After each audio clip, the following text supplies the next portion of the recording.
I ain't got no home to go to, ain't got nothing to sell, but my stars will never leave me, even when I'm sold to hell. I was born under a blue sky, and I'll die out in the black. When I'm gone, don't no one mourn me, 'cause my debts will drag me back.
Good evening, everybody. I hope you're doing very well. That was Blues for the Black, the starting theme of Breathing Space Fading Frontier. This is a bit of a Breathing Space Fading Frontier special because Season 2 is being released tomorrow. Good evening, everybody. I am Loxley, Satyr of Strategy, and the Board Game Goat, and this evening I am joined by writer and actor Olivia Cottle. Hello. Hello. How are you doing this evening? I am doing pretty well. Very excited to be here. Neoncaster, hope you're doing well. We're doing very good, thank you. I do hope you enjoyed Blues for the Black. I will definitely be playing that a couple of times throughout, I think, because god damn, that is a banger of a song. It's so good. When we were working on Season 1 and the first time they posted it, I was like, I can't believe that, this just, you came up with this. What I also kind of love is that it is, that song, the lyrics are the first thing that came from when they were creating Breathing Space. Scott Paladin was just futzing around on Twitter, posted the lyrics to that, and then Lee, the producer of Breathing Space, was like, "No, this needs to be more than a thing. We're doing this." And then by his own admission, was just like, "Yeah, I'm gonna bully some people into a Discord chat," and now we're on the eve of the release of Season 2. Yeah. It's just so woven into the fabric of the essential nature of the project. It's so cool. So yeah, we will have lots to talk about with regards to Breathing Space this evening, because you and I have both been in both Seasons 1 and Season 2. So, and this is your first time this season writing for Breathing Space as well. Yeah, that's right. I was an actor in Season 1, then a writer and actor in Season 2. Cool. So if anybody has any questions about Breathing Space or any bits of it, then please do let us know. In the meantime, it was very strange. I originally proposed something like Race for the Galaxy to play tonight, and then I was just flicking through on BoardGameArena, and I found Solar Storm, which, if you've not seen, if you've not listened to Season 1, I do encourage you to do so. Links to all the Breathing Space media is down below in the description. Go check it out. You can start at breathingspace.law-of-names.com. But at the end of Season 1, the Sol system, our little solar system, was hit by a massive solar storm, which did in fact knock out the engines and the electrics for a lot of ships within the Kuiper Belt. So when I came across this, it's like, oh, it's a cooperative game, and it's also about a solar storm. It was kind of perfect in a mildly grim way. Yeah, it's very on the nose, and just extremely, yeah, it's right there. But to be fair, I think also a cooperative game kind of fits more with the ethos of Breathing Space overall, because if you're not familiar with Breathing Space, it is a space western that has been described in various places as bleak space but hopeful stories. So there are lots of stories of the world and the worlds and the systems and the corporations and everything being somewhat awful, and it not being the nicest place. Tea with Dragons, thank you for joining us. I'm glad you're excited for season 2, and we're very excited for you to listen to it, because it's going to be really good. I've only listened to a few episodes, but yeah, it's going to be very good. We're looking forward to everybody's reactions. I've just been told off by my son for talking too loud, so I'm gonna go into my evening drive time radio, nighttime trucker hour voice as best I can. Yes. But yeah, I think one thing that is particularly significant about Breathing Space is that the stories often involve people banding together and communities coming together and people coming together to make the best of a very bad situation. Yeah, one of the things that often finds its way into those descriptions when people comment on the show or people give reviews, it's a lot of people bring up how thoroughly like the found family aspect finds its way into a lot of episodes. There's a lot of episodes that focus on, like, you know, people coming together like that and working together to, stake out a better future in this, like you said, it's kind of a hellscape sometimes. Yeah, that's really important to the sort of identity of the show. Yeah, absolutely. Yeah, gotta love found family. Neon Caster, as a fan of cyberpunk stuff, stories of folks banding together against the very hostile odds is very much my jam. And I honestly, Caster, I did see that you tweeted it. I hope you've had a chance to listen to a couple of episodes, because I think this, it's not quite cyberpunk. It's it's Cowboy Bebop as opposed to cyberpunk. It's like hard sci-fi western. Yeah. Though I think Lee would not thank you for saying hard sci-fi, because there are bits that get hand waved. Like, how do we get to where we need to go? Well, narrative helps. Yes. But there is also, like, we don't get up into like AI and all that. Yeah, it's for something that is about the expansion into space. It is a very down to earth series, I think. Yes. And also, I mentioned I was on VTuber Anarchy with Caster last Sunday. So if anybody is joining me from there, thank you very much. I hope you have a wonderful time.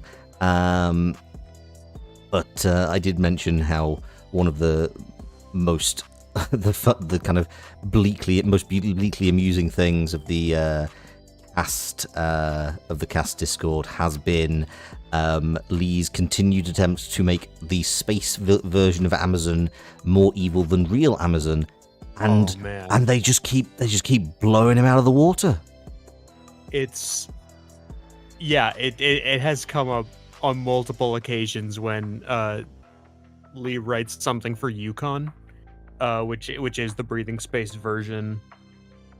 It's like a take on like a massive delivery company. Mm-hmm. And then just some other news pops up, and every single time it's just how do we out evil this in fiction? Yep, it's stunning. Though I will say, the Jeff Bezos equivalent does get a little bit of a comeuppance in this season, so do keep an eye out for that. Shall we start playing this? Shall we start playing this game, or at least go through how it works? Yes, if anybody is not familiar with cooperative games, another way to describe them is that there is one way to win, many ways to fail. For example, in this game, our ship, which is these 9 rooms with the energy core at the center,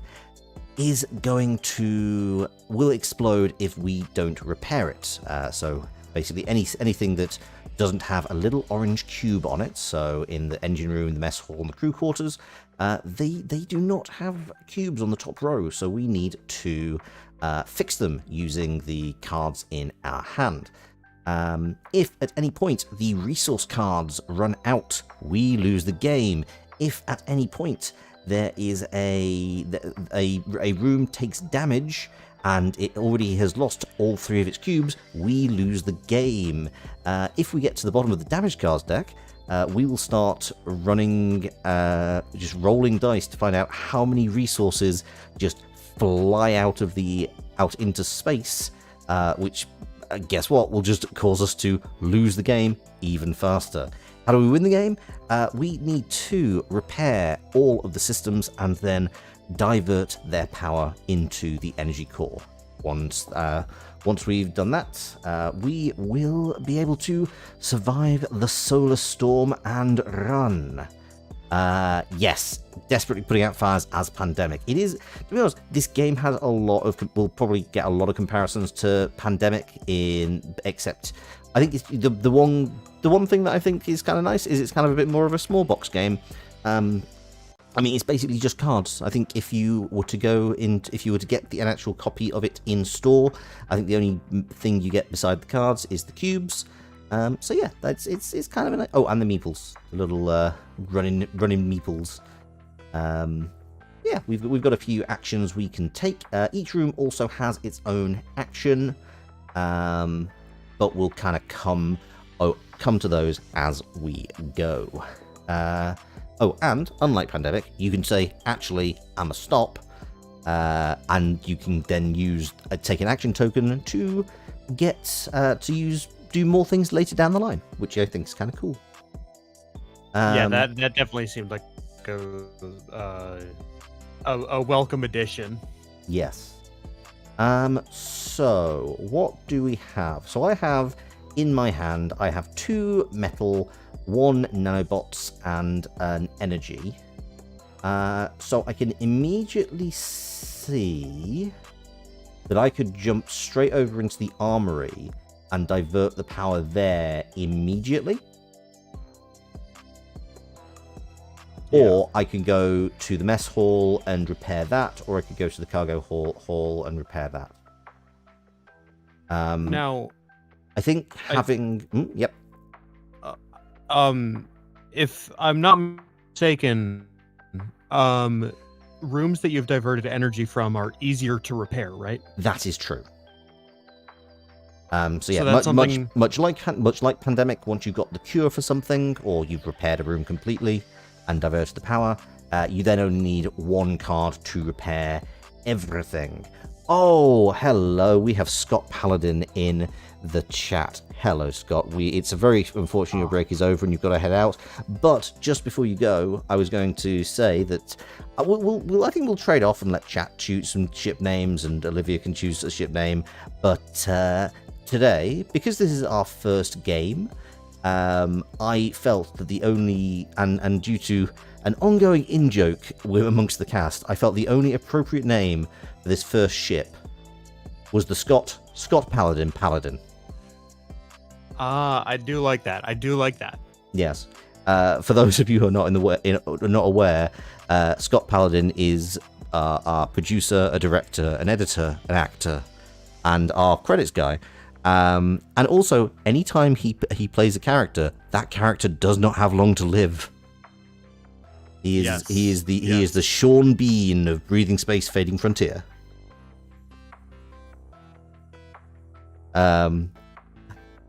Like, we're playing on easy mode, so the Scott Paladin may survive, but yeah, it's also the first time we're playing this, and we don't know how this is going to go.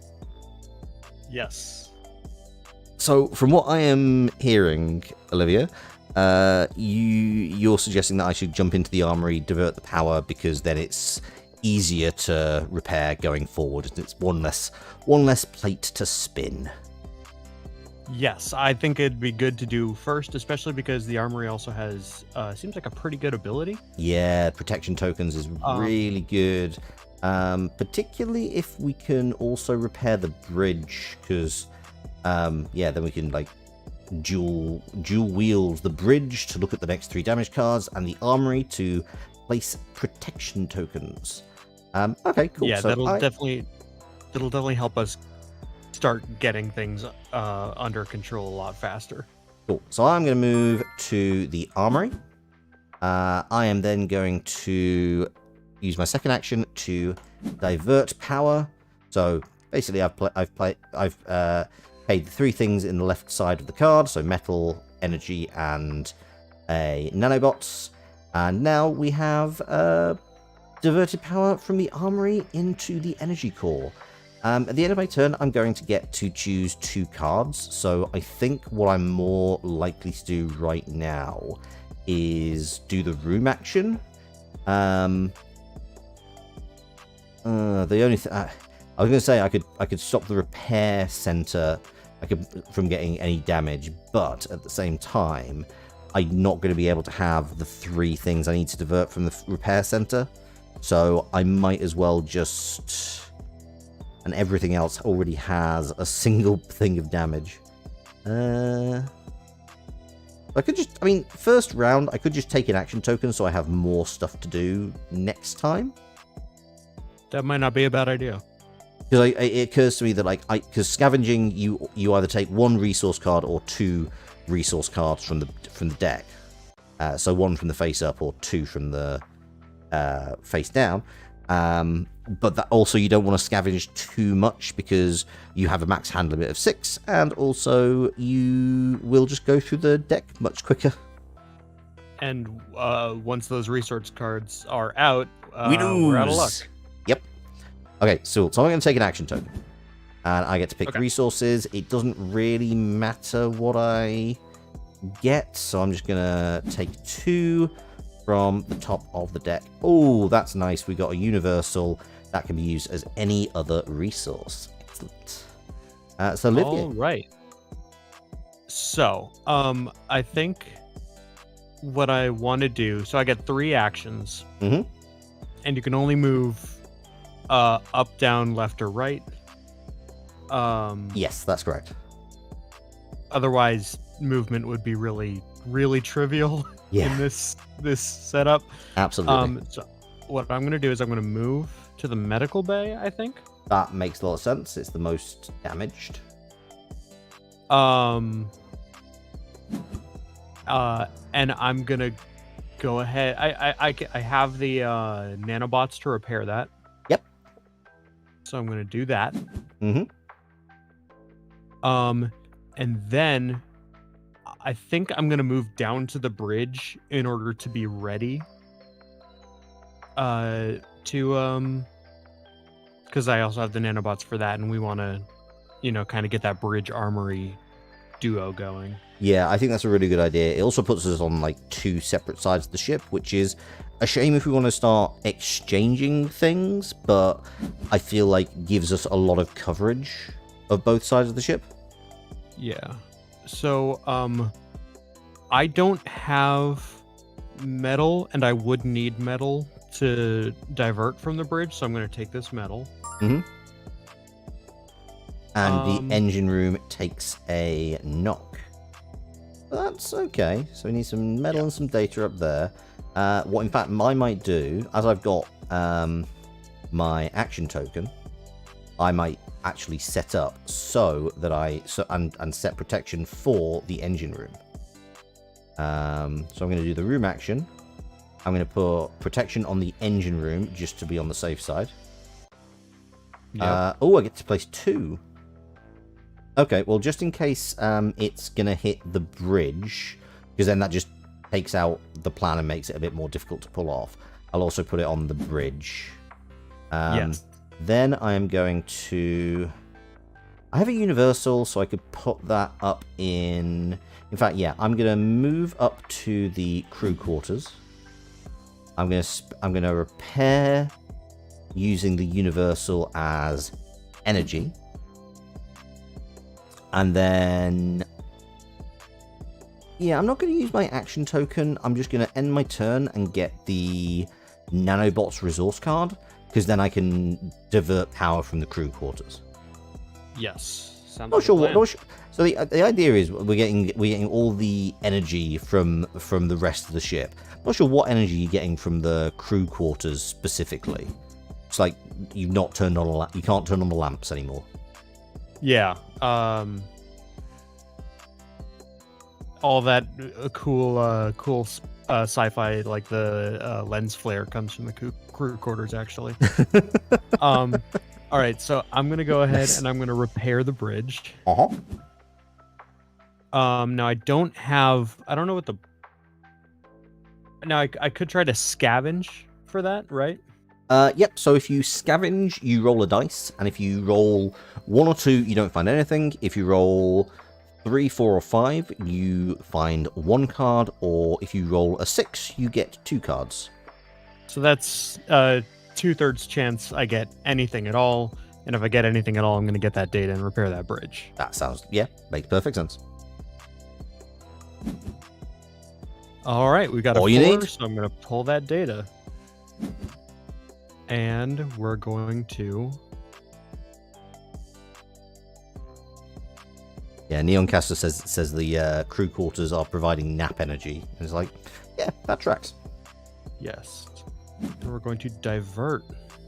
Nice. So that's 2 of 8 down. And Yeah. Looking at... Okay.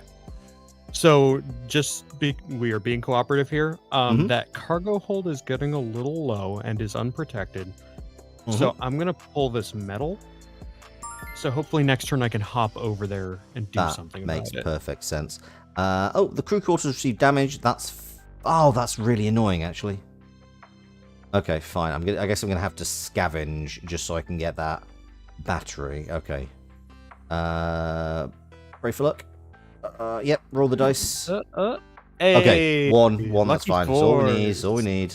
And we need the battery. Then I'm going to repair the crew quarters.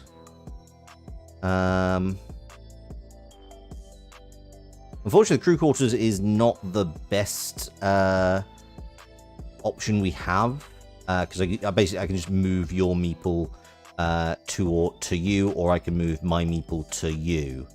Yeah, it seems like it gets a lot more effective when we would have like 3 or 4 players. Yeah, absolutely. But you know what? You can't make all of them work all the time.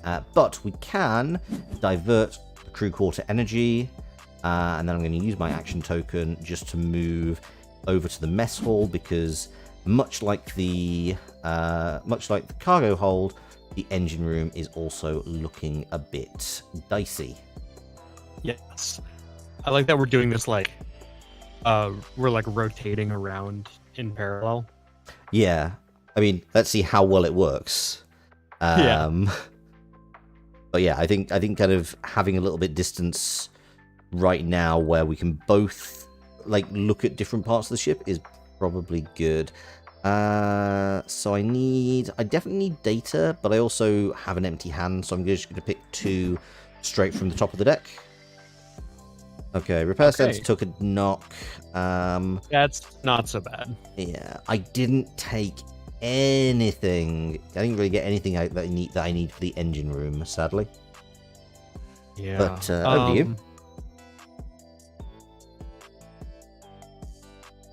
Okay, so I'm gonna move over to the cargo hold, and I think I'm probably just gonna spend my turn bringing it up to full.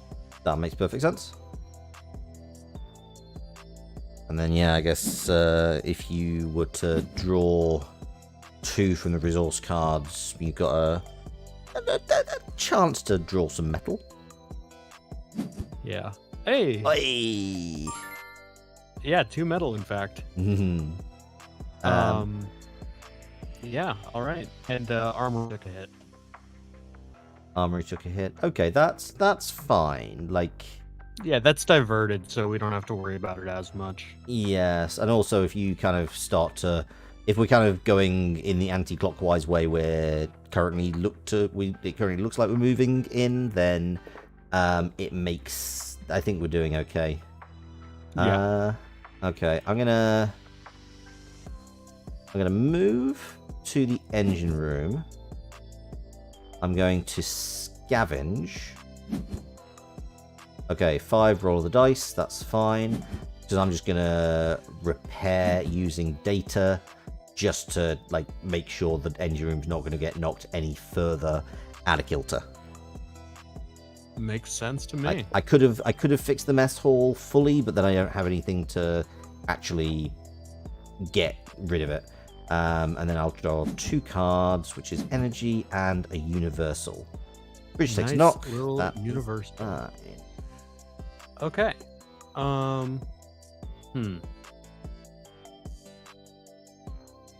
Okay. Okay, I have a plan. I believe if we do this right, we should be able to get the engine room diverted on your turn. Okay. So if I move to the repair center, repair it, and then use its action to repair the engine room.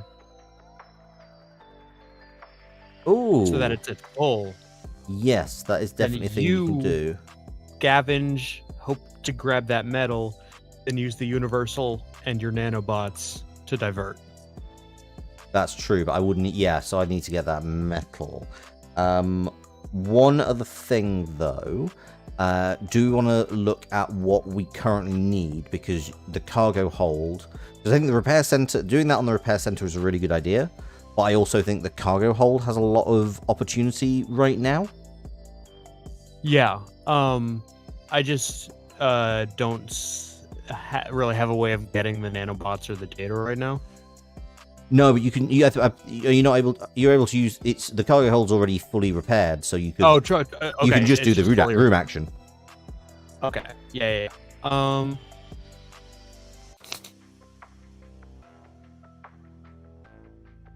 That being said, actually, sorry, I'm realizing that that your plan probably works more efficiently, because then I can just get the resource card and divert rather than us knowing what's coming up.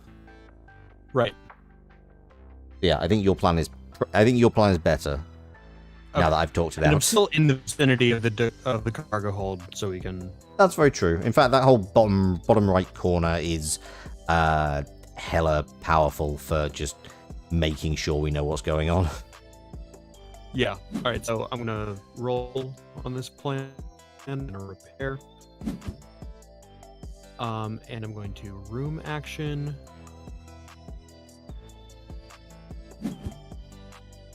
And repair the engine room.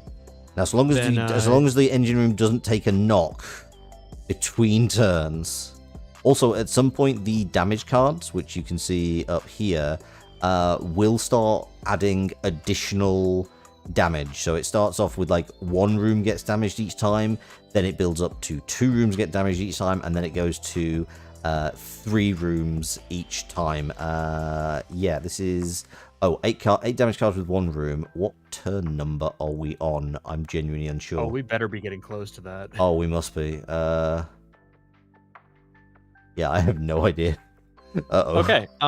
So what I'm gonna do is I'm gonna pull 2 from the resource cards randomly, because hopefully, if I get more cards, then I can, use the repair center a bit more effectively if need be. That is very true. Actually, you hanging out in the repair center and just kind of fighting fires where need be. Okay. Mess hall got hit. 15 cards left. So that means 8 times 3 is 24. And we can see that there are two cards that have 3 damage right now. So I think this turn is either that turn just gone or this turn was our last single room of damage. Yes. So, all right, get ready to pick up the pace. Yeah, absolutely. So I'm gonna scavenge. Really hope I don't. Okay, 4. There we go. Tea with Dragons, absolutely right. We take 4s. I will take some metal, and we are then going to divert power from the engines. The engines, in fact, can take it, Captain. And then I'm gonna. Actually, do you want to get the mess hall with your energy, or should I move to the mess hall? I can. Well, actually, do I want to use a movement right now? Oh, actually, do I need 2 energy, or is there something else that could be useful? Because the engine room power is to swap a card from the discard with 1. Oh, to swap a card from my hand with 1 from the discard pile. Oh, I might be able to get a universal. Because discard pile is different from the resource.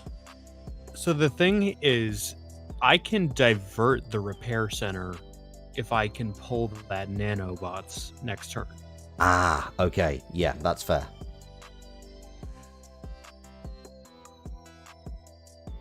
Neon Caster says this is going suspiciously smoothly. I mean, I'll be honest, Caster. I think we're just that smooth. I think, yeah, we're just too good at this. Also, we're playing with like easy mode, much like with any co-op game. No, it's fine. We're it's fine. Playing on the hardest mode possible right now. We're just that good. It's fine. If this game gives us is too easy, like we just do this again, we will set it up so that we remove a couple of the universal cards. Because that's how it is. It's like I think we have 8 universal cards in the easiest, and then it's like 6, 4, 2, and then realistic, which is no universal cards. It's just like, no, you need to get exactly what you need. Okay, so what I'm going to do then is I'm going to take an action token just so that I can move a bit more effectively. I won't take that nanobots, but I will take. Ooh, okay. So we're into 2 things take damage at a time. Okay. So the bridge and the armory, luckily, are both things we've diverted already. That's true. I'm gonna proceed on my plan to divert the repair center. Sounds like a great plan. I'm very in favor of it.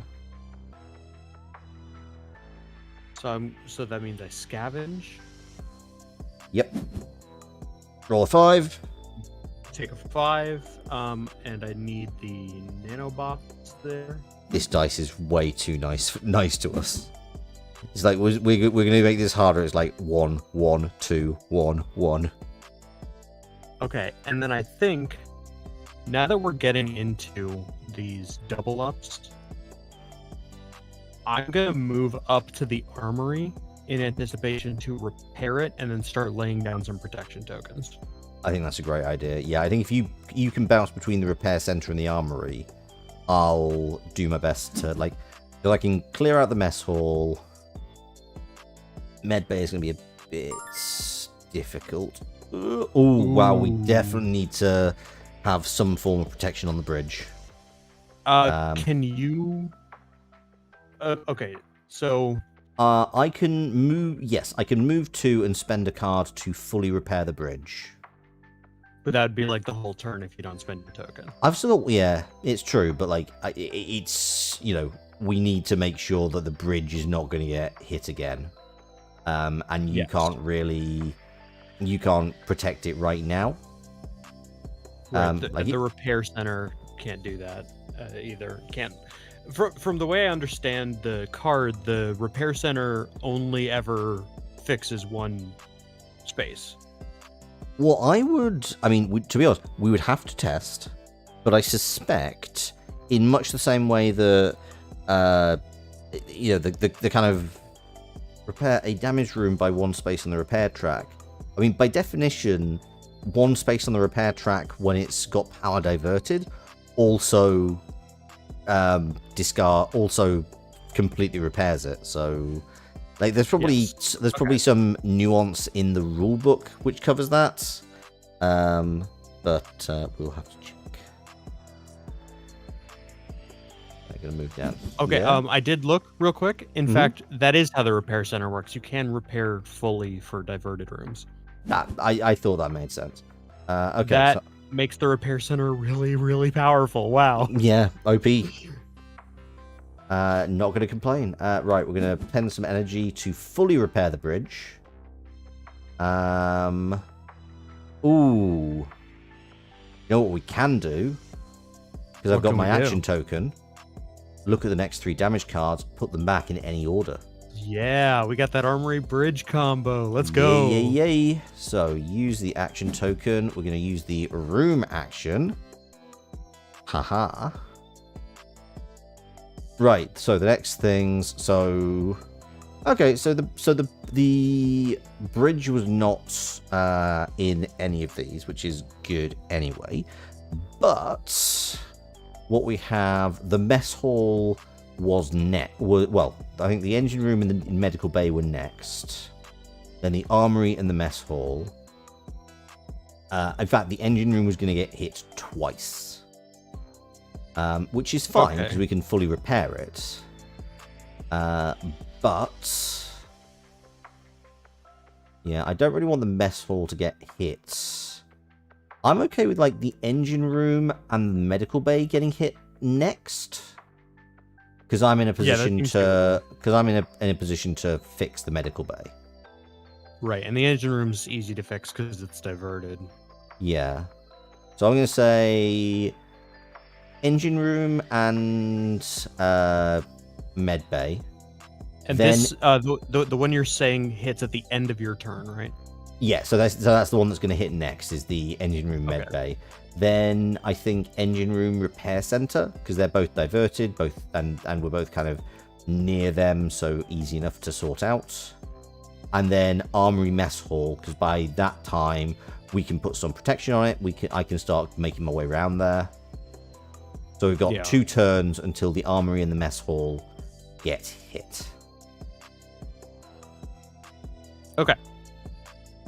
Okay, we're going to accept that. And now we're going to find out if that was actually the correct choice. I'm going to take 2 cards. I got a data and a nanobot. Okay, another one. Okay, we knew that was coming. Okay, med bay and engine room, so I can hit the med bay next, and I can. I'm gonna have to use my universal, but I can repair it fully. That's absolutely fine. Yes. Over to you. Okay. So, we're gonna repair the armory.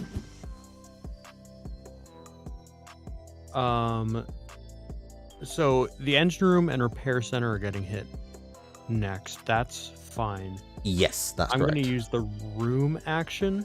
Mm-hmm. I'm gonna put a bit of protection on the mess hall. Yep. Because we know that's getting hit. Mm-hmm. And then I think I'm also gonna put some on the medical bay. That is. So bear in mind, we know for the next 2 turns the medical bay is not getting hit because we literally know the next 2 cards. Yes. And so by this, but the protection goes away at the end of your next at the start of your next turn. Okay. It does. Okay. Yeah. So in that case,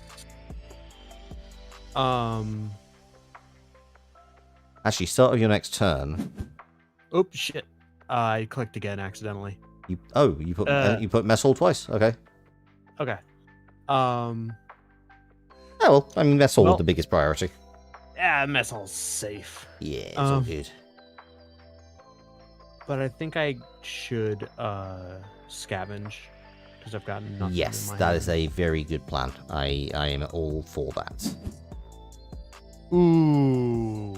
No. Unfortunate. No, that is a real shame. Okay.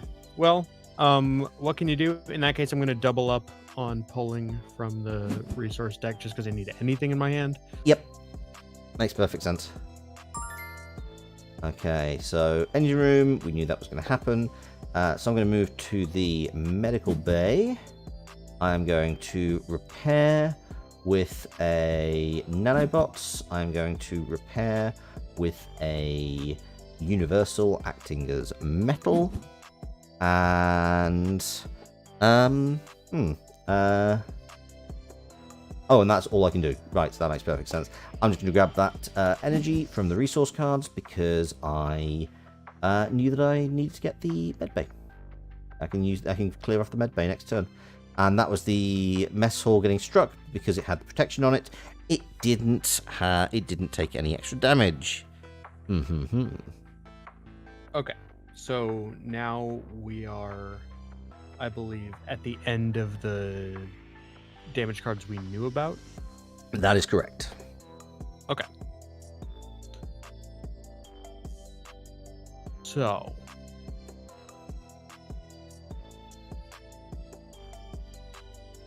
I think I should keep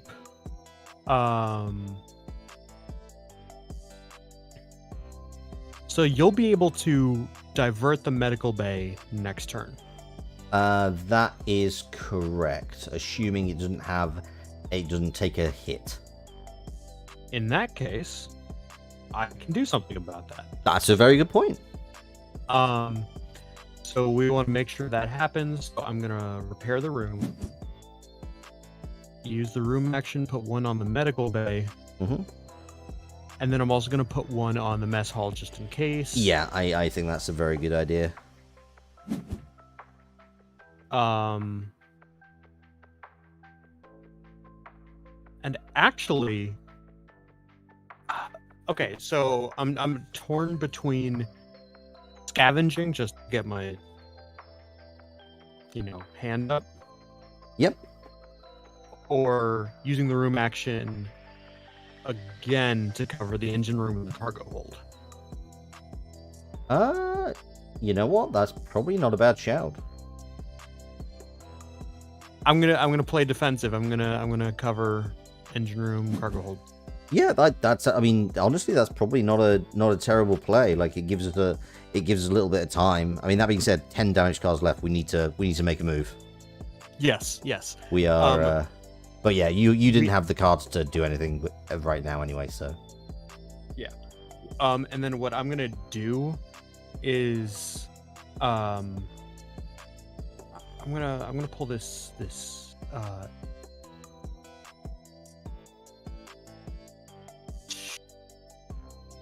no, I'm gonna pull double from the deck. That is fair, and it hit true quarters. So that protection on the mess hall, stellar choice. Yes. Entirely intended. Yes. Right, we're going to divert the medical bay. Would you say that all this protection I'm laying down gives us a little bit of breathing space?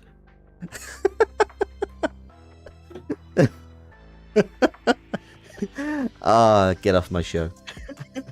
Okay, bye. See ya. Thanks for having me, everybody. Beautifully done. Oh, that's something I hadn't accounted for. Starting the medical bay, I get 2 extra boo. Oh, the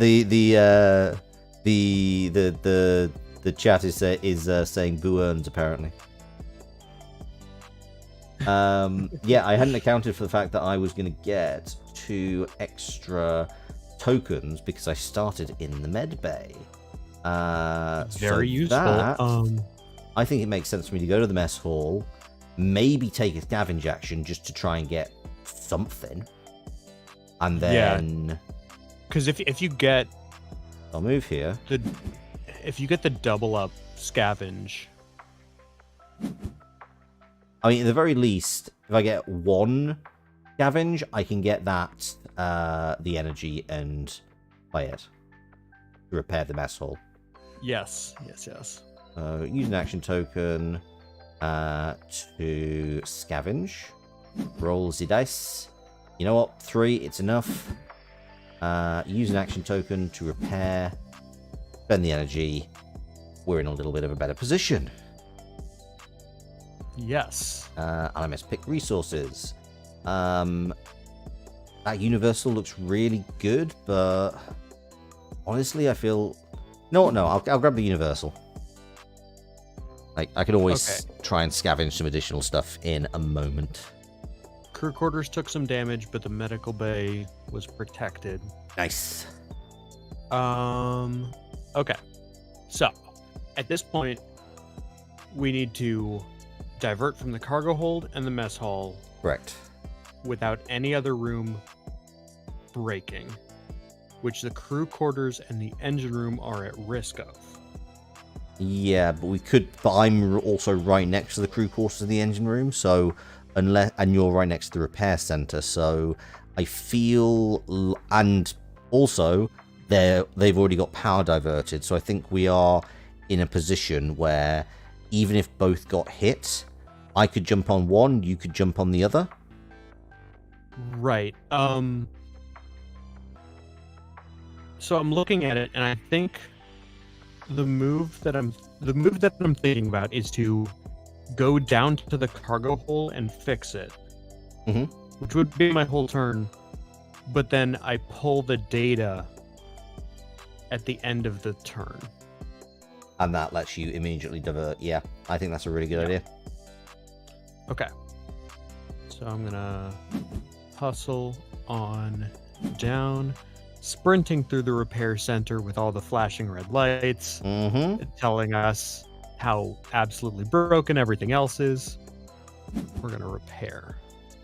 And then I'm going to pull the data card. Awesome. Repair center gets hit. Cargo hold immediately took a hit again. Oh. Okay. No, this is doable. It is. It's just a shame. Yeah. Okay, so... I mean, do you know what? I'm in kind of a similar situation. It's like, should I scavenge just to try and get hold of some stuff, or... Well, you need... I need data and energy, neither of which are available. You also need that nanobots just to fix the mess hall up in the first place. True. You know what? Let's scavenge.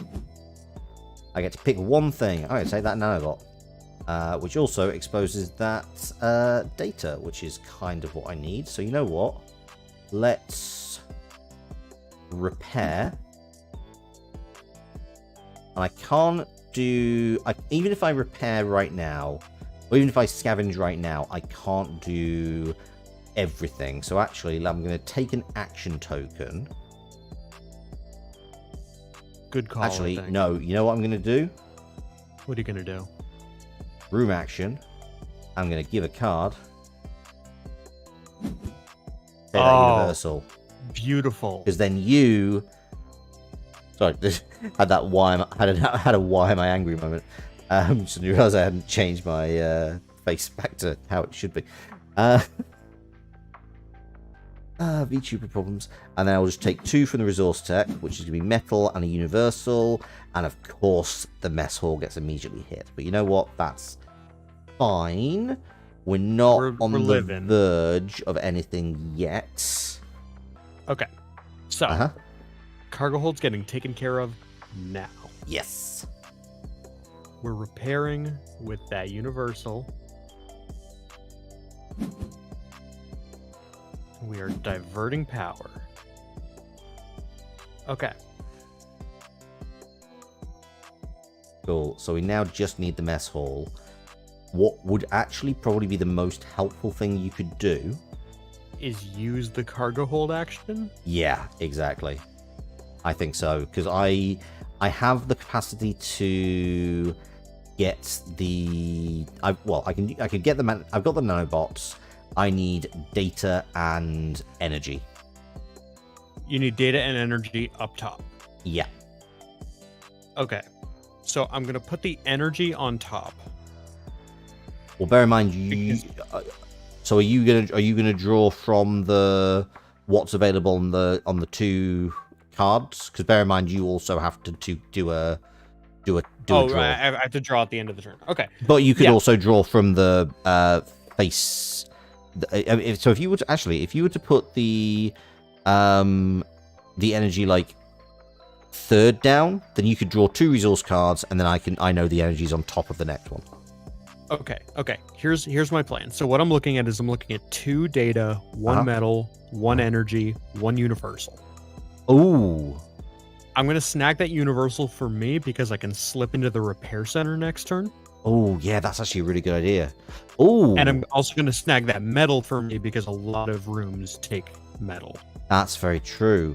Actually, if you make it so that the energy is the next one in the deck, so you take the metal and the universal, because what you could do is you could potentially fix the mess hall, meaning it's just me who needs to dive for energy and data. Okay, yeah. So I think I see what you're saying. Yeah. Oh, also we have 6 damage cards left. Just spotted that, and we moved into 3 damage. Oh yes, we sure did. So I'm gonna give myself the universal and the metal. Yep. And give you an energy and a data for next turn. That's great. Universal. Because you know what, I already have the universal, so that's fine. I mean, if I can roll a 6, which is not going to happen. I'm not going to. Okay, crew quarters, armory. Okay, it's fine though. You got a lot of metal. You got metal. You can fully repair the crew quarters immediately. You basically go into the repair center. Assuming it doesn't get hit again. Oh god, yeah. Do you want me to stick something in it? We might have to. Okay, that's fine. I can do that. Because realistically, you can also then move to the repair center and fix the mess hall. Yes. So I'm going to go to the crew quarters. Good catch, because I completely missed that. I am going to repair using metal. Everything gets repaired. There's no sense in moving, so I'm going to take an action token. And then I'm going to take... Oh, what a surprise. It's energy. And it's data. And the repair center really needs a bit of a polish. Wouldn't you guess where I'm going next? Who'da thunk? So we're gonna repair using the metal. Uh-huh. And then we're going to room action, really fucking pitch the ball for you here. Repair the mess hall using the universal. Amazing. As nanobots. Amazing. End of turn resources. Anything. We have 4 damage cards left. I think we should start pulling resources just to... Well, I would say if we've got 4 damage cards left, because if we run out of damage cards, basically we start rolling dice and we're losing 1 to 3 resources a go. So we might actually want to just slow down our resource draw. Okay. So I'll pull the data then? Or no, I'll pull the metal. Yeah. Because more, I think... The biggest risk it goes right either way, now, actually. Yeah, the biggest risk right now, in fact, biggest risk right now is engine room and the bridge, both of which need data. All right, I'll take the data then. Yeah. Okay. Okay, so we're going to move. We're going into the mess hall. We're going to immediately divert. You can do it. You have 2 actions left. We got it, yeah. That's game. Move into the energy core. Use an action turn. Wait, what? Oh, and yeah, room action. Let's go. Hell yeah! For That is- once, Scott Paladin lives. Damn, I actually failed to live up to the promise of the ship's name. Yeah. Yeah, GG. We did it. Thank you very much, Caster. Oh, that's really cool. Oh, this is a really nice little game. I'm a fan. This is fun. It's less stressful than Pandemic, I think. Yeah, I think. I mean, sure, we've only played easy mode, and by that I mean super ultra hard challenging mode. But no, it definitely is like. I like how sort of smaller scale it is because you only have like the 8 rooms. Yeah, I mean, I think. Whereas it's weird that it's like we're comparing it with Pandemic, which is like set across the entire globe. But I guess it makes sense that like Pandemic feels like you're dealing with things all over the world, whereas this feels much more like, yeah, okay, we have got like these 9 rooms between us and the void of space, and it definitely kind of has that. There's definitely that element of claustrophobia when you're like thinking, oh god, what if that room goes next? Yeah, that's a good point. Also, it doesn't seem like there's as much of a snowball mechanic as Pandemic tends to have. That is true, though there is an escalation, I think, because there's an escalation, yeah, but it's not like if one place gets too overwhelmed, everywhere next to it starts getting overwhelmed too. Yeah, that's true. Okay. I like this game. I enjoyed it. So it's a much more intimate type of terror. Yes, that is a very good way to describe it. I'm just going to take this down for a second because we have something little bit special. We have got. I actually asked Lee for this just a couple of days ago, and he was very kind enough because when we were setting up for season 1, we actually did a bunch of minisode trailers. Picture this. See if I can get this to work. You're in a dimly lit bar on some far-flung asteroid. The sounds of the atmosphere system's almost overwhelming the music. Get this to... It's your first time off Terran, and you're ready for anything. Pause. Right, how do I get the sounds? Let's off the background music for a second. Oh, there we go. Okay, hopefully. Yeah, I'm hoping this is not... Is that an okay size? I hope it is.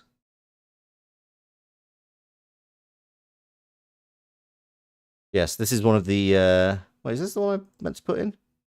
Yes, it is. Okay. Picture this. So hopefully, you're in a dim second, bar on this some will asteroid. Start the sounds of the atmosphere playing, system's almost overwhelming. And we'll hear one of the little... It's your first mini-sodes. time off Terran, and you're ready for anything.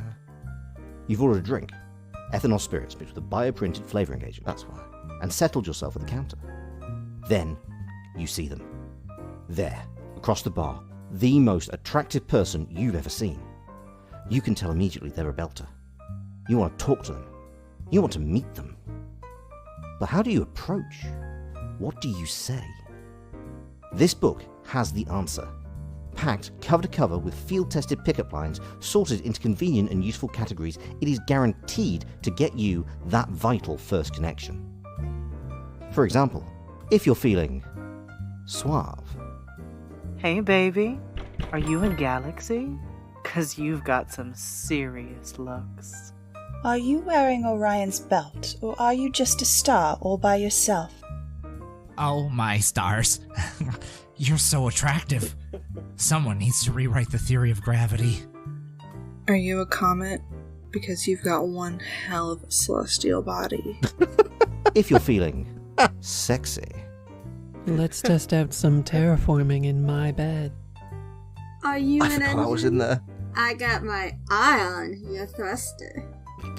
You won't need an exosuit to explore my stellar body. Reach in I my forgot about pants, this baby, whole because you make thing. my rocket ready for liftoff. Are we on Mercury? Because you are hot. If you're feeling breathless, Did you puncture my suit? Because you're taking my breath away. Hey, is my air scrubber broken, or are you just taking my breath away? Don't bother hitting the airlock. You've already taken my breath away. if you're feeling clever, Let's go to Luna, where it'll be 6 times easier for me to pick you up. Someone needs to update the star charts, because your eyes shine brighter than Polaris. Hey babe, are you from the moon? Cause I want to show you my dark side. get all this and so much more in You Must Be a Belter Because You're Out of This World. Never fail pickup lines for Terrence. You can pick up this book and make it yours today for 4 low payments of $6.99. Book is for entertainment purposes only. Pickup lines are not guaranteed to be effective. The publishing company is not liable for any hits, kicks, punches, or drinks on face during use of pickup line. Side effects may include a deflated egos, feelings of existential crisis, and an evening spent crying to your ex on voicemail. If you have a rocket prepared for liftoff lasting more than 4 hours, please consult your doctor, as this is considered a serious side effect.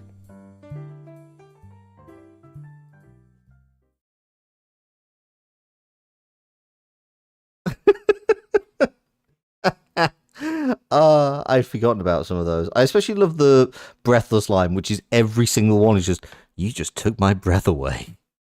Yeah, I forgot that was the first thing I ever recorded for this. Was one of those breathless lines. Amazing, amazing. If anybody wants the backstory on that particular one, the cast of, I mean, one of the wonderful things about being part of the cast of Breathing Space is that we're all a bunch of filthy keeners, and there have been several instances where somebody has just posted something slightly joking in the Discord, and about 3 hours later, we have turned it into a mini-sode, and this was one of those things. This is a bunch of pickup lines and ad copy that Lee wrote before season 1 came out, and I think myself and one of the editors were just like, Lee, can we record a bunch of this and stick it online? And then we just put the call out amongst the cast. It's like, can everybody pick a line, record it, send it to us, and then we had this, mate. Yeah, everyone's so like jumping at the chance to make cool stuff, and there's this really awesome creative energy. Absolutely. Just communally. Yeah, it is a really lovely group, and the fact that it took our breath away. Thank you, Caster. We appreciate that. The show is called Breathing Space. It makes sense. There's lots of taking my breath away lines. You're absolutely right. Thank you, Two with Dragons. We have got other trailers. Chat, would you like to see another trailer? I would like to see another trailer. Okay. Let me see. You know what, I'm gonna save that one for last. We're gonna do the Paradiso.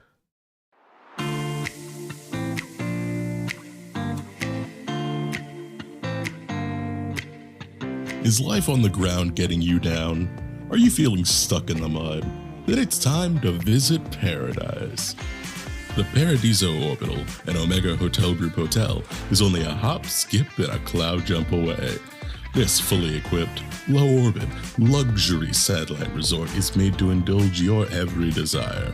From swimming in our tropical resort habitat rings, hot springs, encountering realities, animals in our petting zoo/hunting reserve, eating in any of our 6 fine dining establishments, or watching your kids play in our fully supervised low-G playground and carnival, we can make your every desire a reality.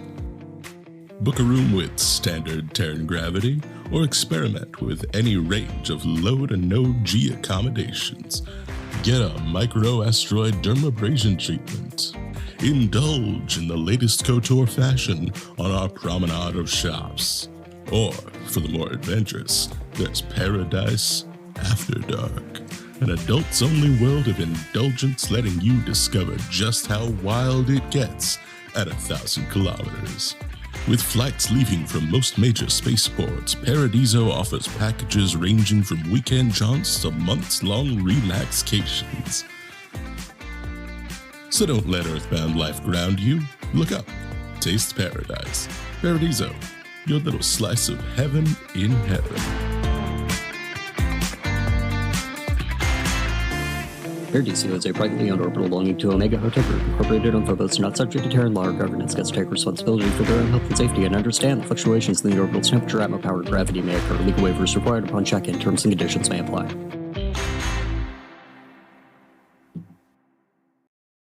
You know what? I really respect the commitment that the crew has to the really slightly worrying, fast-spoken disclaimers at the end of these trailers. Yeah, absolutely.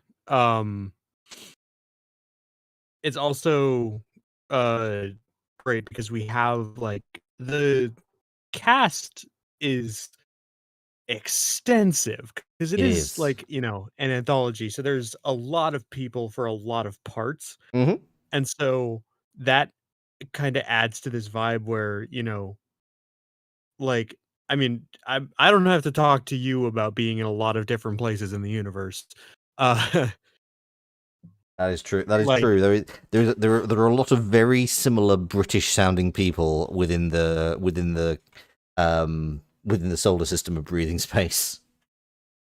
Yeah, and there's a couple episodes that are connected that feature you on both ends.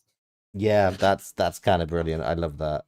Yeah, that's actually the two episodes that you and I act opposite one another, but we didn't actually record it together, which in hindsight would have made sense. But yeah, I've actually not heard that conversation. I've only heard my half of the conversation. Sounds pretty good. It sounds pretty good. I'm looking forward to it. I'm also looking forward to it coming out in text because yeah, because and actually interestingly, there's also a lot of space for returning characters, which I really like, because you in season 1 played Manda Achterberg, who was something of a browbeaten employee of Yukon, or certainly compared to the very revolutionary colleague. And you just kind of want to keep your head down, keep safe, which when somebody has control of the atmosphere you're breathing, somewhat reasonable. But yeah, you're coming back as Manda. I was very excited. Is it Solidarity Forever is the episode? That is correct. Yeah, Manda is returning this season. She is a character who is very close to my heart, and same for I believe same for Lee, who wrote both her original episode and Solidarity Forever. Mm-hmm. Because Manda is, like you said, she's beleaguered, I think. Yeah. In many ways. I think a lot of Yukon employees, to be fair. Like I also got to very briefly engage with Yukon in the Debt End job, which I think is like episode 2 or no, I think it's episode 3. I believe it's 3. I believe. Yeah, I Yes. believe Dead End is coming out 3rd. Where a group of people go on a heist against Jeff Bezos. We got heists this season. Oh, we got so many heists. We got some good. heists this season.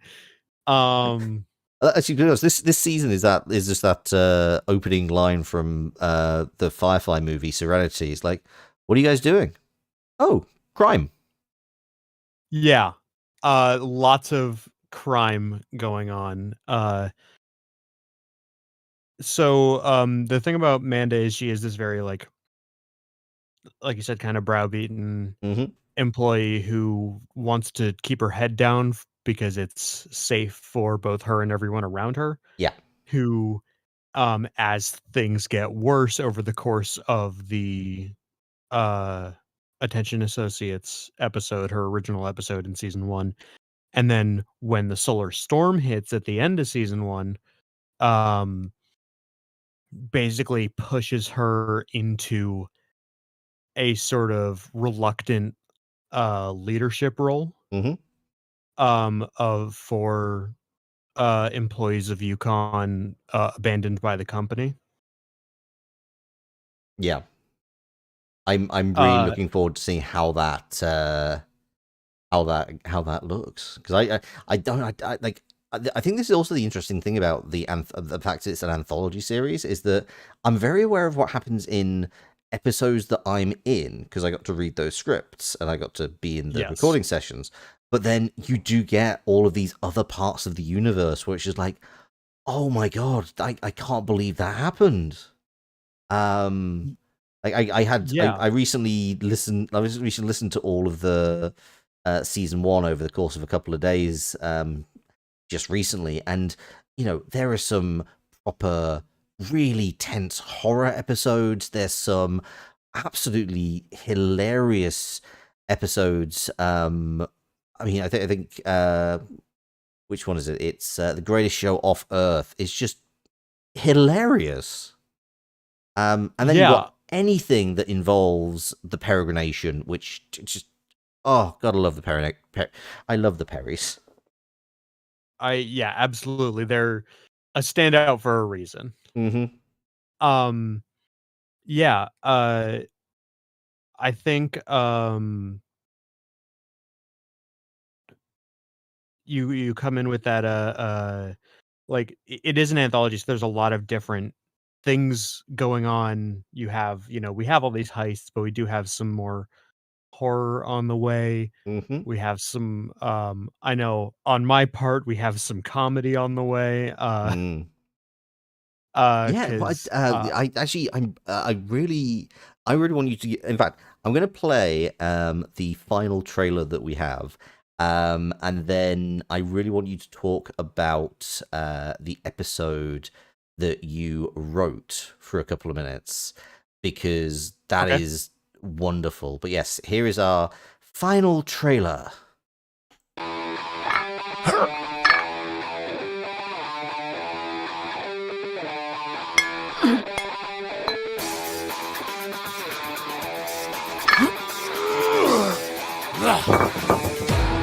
Newton's first law. An object in motion stays in motion. An object at rest stays at rest. Get your object in motion at Gym Force, the system's home of the Graphic lifestyle, with high G resistance training, low G dexterity courses, deep space exosuit endurance training, and a complete line of bio-designed meals and supplements. All you have to do is get yourself in the door, and we'll provide the momentum. Newton's second law. The change in a body over time is directly proportional to the force applied, and in the same direction. Gym Force is here to give you direction. Our personalized and patented coaching can help you achieve any fitness goal. Membership fees cover unlimited access to any of our workout facilities, plus 1 private coaching session per month. We've got the direction, but you have to provide the force. Our program only works if you work it. Your fitness outcome is entirely dependent on the effort you put in, and that's not just our belief system, and that's the law. Newton's third law. For every action, there is an equal and opposite reaction. The first step in getting a different reaction is to change your action. If your workout routines aren't getting the results you want, come to Gym Force. Graphic isn't just a workout, it's a way of living. Want to take it to the next level? Try one of our high grav, low atmo fitness detox events. Contact your local Gym Force for registration information.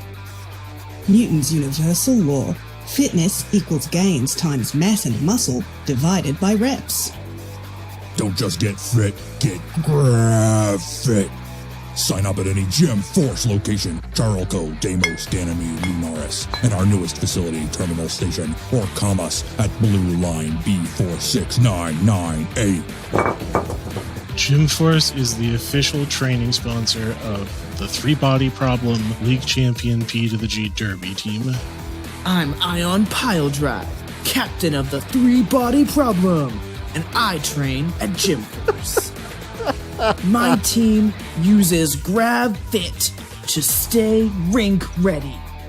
It is very important that we can train in all different kinds of gravity, and at Gym Force gyms, we can. They have equipment that keeps us tough enough to crush our opponents, and their bio-designed supplements let us look good while doing it. This year, Gym Force is hosting a special high-gravity, low-atmosphere training event. I'll be there, and so will Black Holly, Antropy, and Fahrenheit. Come train with us and jumpstart your Grav Fit journey. There are only 15 spots available, so sign up today. Gym Force. The G stands for gains. I forgot the G stood for gains. The G does stand for games. Yeah. God, what an incredible trailer! That's Stunning. That was Scott, right? That was Scott Paladin. That was. I'm pretty sure that was a Scott Paladin joint from top to bottom. I think it's. Because I'm pretty sure he wrote it. That's his voice. That's almost certainly his energy. His editing. Tea with Dragons said they work in radio, and I've pretty much heard this exact ad. So well done. And yeah, that is just a bit of a sample of what you can expect from, at the very least, the editing side and the scripting side. You actually also heard a lot of our wonderful cast. So yeah, if any of that has tickled your fancy, and I will be also be playing Blues for the Black again at the end of the stream. So yeah, if any of that has tickled your fancy, please do check out everything to do with Breathing Space in the description below. And one of the episodes you're going to hear, I think episode 4, is going to be... I think so. Is going to be your episode, which is set entirely inside basically a space motorway services. Yeah. Or truck stop, I think you call them in the US. It's a gas station or convenience store. Yeah. Typically. So yeah. So my episode that I wrote is, I believe, coming out 4th, and it is not Western. It's not like an Old West movie at all. In comparison to some of the other episodes, but yeah, it takes place entirely within a fuel depot, and not even a fuel depot, but the snack shop hanging off the side of the fuel depot.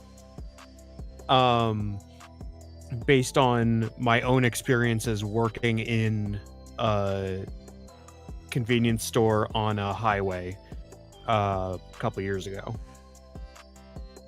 Yeah, I'm in that one.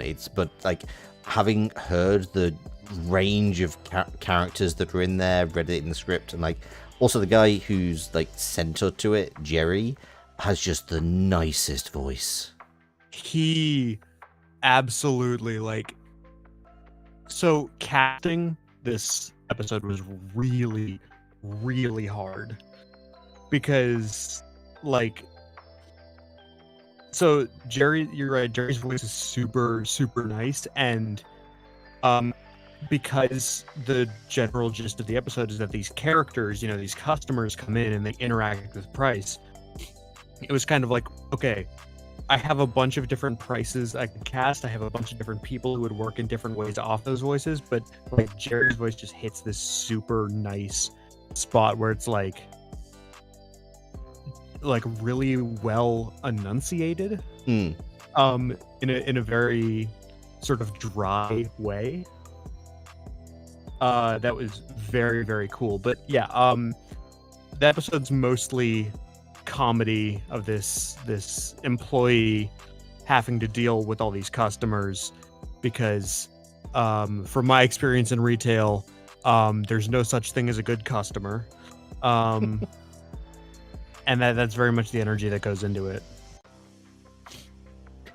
Fair. So yeah, well, you can almost certainly check that out after the second Friday of April. In that case, if that's gonna be the fourth one, because the first one is available tomorrow. That's Friday the 4th, though it may be Saturday the 5th in the UK just because of time zones. But then yeah, with Breathing Space, Fading Frontier available anywhere podcasts are found.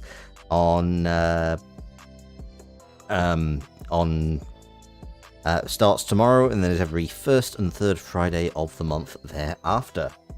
Can I ask, what would you? So wild, season 2 is already here. Anyway, what's up? Like it was mentioned recently that we've managed to get 2 seasons of this out in less than a year. Yeah. And we're planning already underway for season 3. Yeah, no episode pitches yet, although I am queuing up for that. Yeah, I've got a few friends who I'm going to be pestering because they didn't get it pitched in for season 2, but I would like to work with them on season 3. Would you like? So we did easy, which is 8 universal cards. There are 5 levels. We've got medium, which is 6, hard, which is 4. Veteran, which is 2, and Realist, which is basically Elden Ring. I think let's go hard. Okay, so we've got half the number of universal cards. We're also going to put on what is called realistic mode. What that means is the number of resource cards in the deck is not going to be shown, so the end of the game is not as easily predictable. Because you know what? Right. First round, far too easy. You know what? We got that. We're gonna jump in. We're gonna go back over to here. Oh no, we're not gonna play Gym Force again. No, thank you. Autoplay. Never. It's like, all right, super realist difficulty. The ship radio is broken, and just blasting that ad over and over and over again. Yes, absolutely. I think you need to press something on your end. Oh, do I play again? No. So I think you need if you go back to the main screen, there should be like a thing. I see. It's throwing a bunch of trophies at me. Oh yeah, it does that. There we go. Yeah, I was still in like the old lobby. It's all fine. And this time, Livia goes first. Okay, so let's take stock of the situation. We have... Okay. We're in a pretty good start because there was nothing that was hit twice in setup. So, because you can see the cards that we got hit by, and it's engine room, repair center, and mess hall, and then before that it was crew quarters, armory, and cargo hold. So there are 2 that were not hit at all, which is the bridge and the medical bay. And also everything else just has one cube removed. So not a bad start.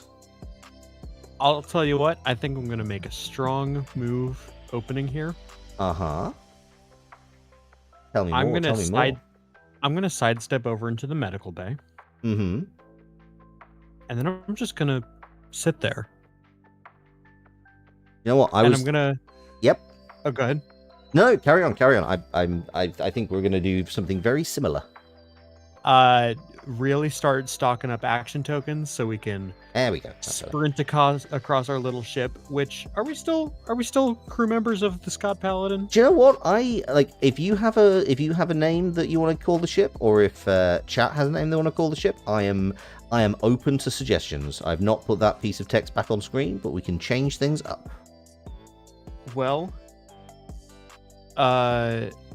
if we're going off of in-jokes with our cast, I think that perhaps we could have some variant on the noisy llama.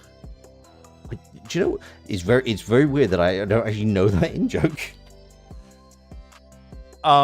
So it comes from season 1, and it's very close to me and my heart specifically.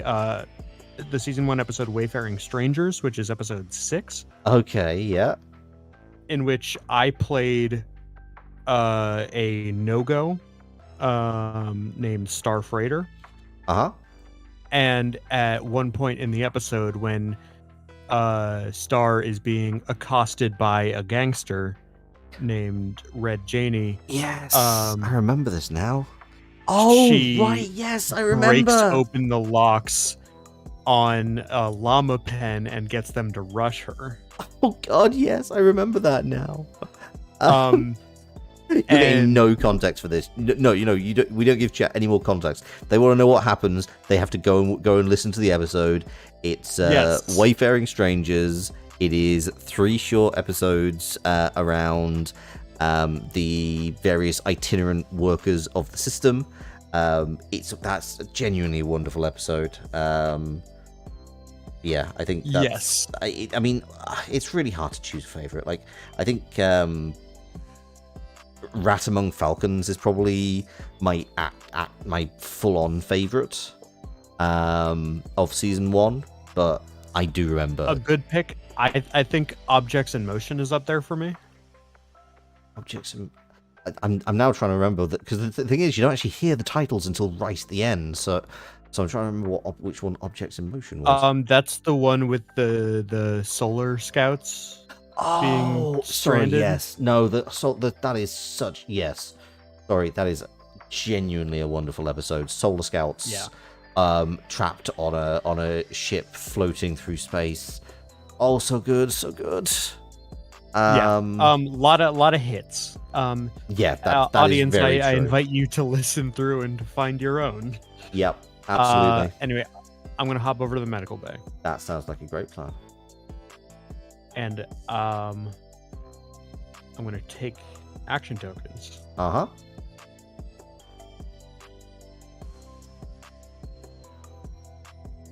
And then I'm gonna pull the energy. Cool. I think. Okay.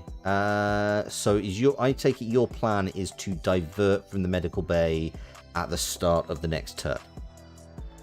Yeah, and also just have all this energy stocked up. Yeah, because I was tempted to do something very similar, in that I could also jump over to the medical bay and divert power now.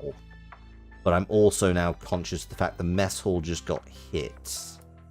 I guess we can be a little bit more risky in the first. We might have to be even.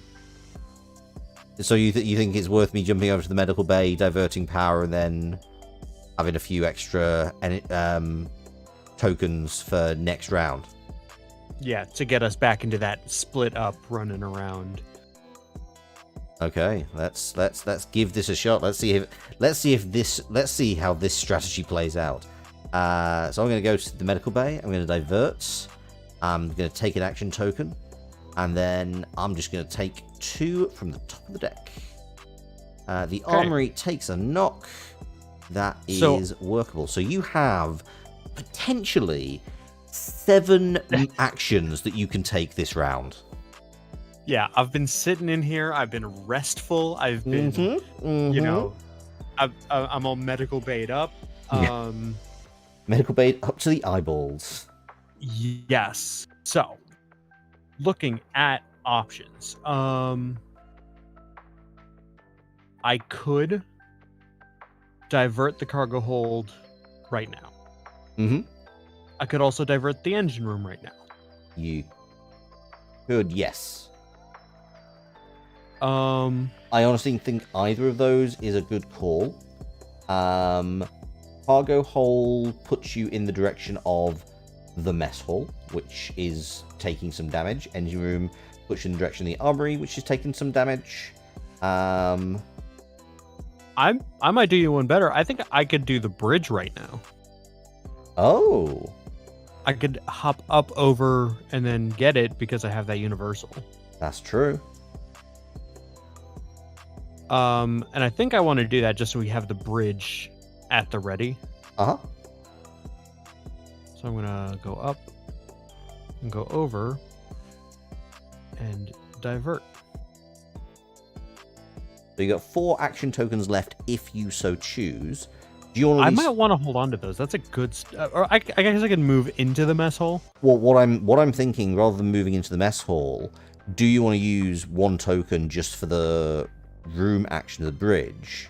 Oh, right good now, point. That's a good idea. Like, if mess hall and armory aren't coming up in the next couple of rounds, then in the next 3 rounds, then, you know, we don't have any particular concerns there. Yes. Okay, that's a good idea. I'm going to use an action token to do the room action. Okay, so we have medical bay, cargo hold, and crew quarters. Okay, crew quarters is right at the other end of the ship from where both of us currently are, so might be worth putting that last. And want to just get medical bay out of the way. Yeah, let's just do the medical bay. The medical bay can be repaired really easily. And cargo hold is right there too. Yeah, so cargo hold. But you know what? I will jump in and I will... Because I'm actually very near to being able to fully fix the cargo hold. If I jump up to the cargo hold, repair it, and then scavenge for a nanobots, then I can divert it next round. Yeah, it's a good idea. So medical bay, cargo hold, crew quarters. That order. Perfect.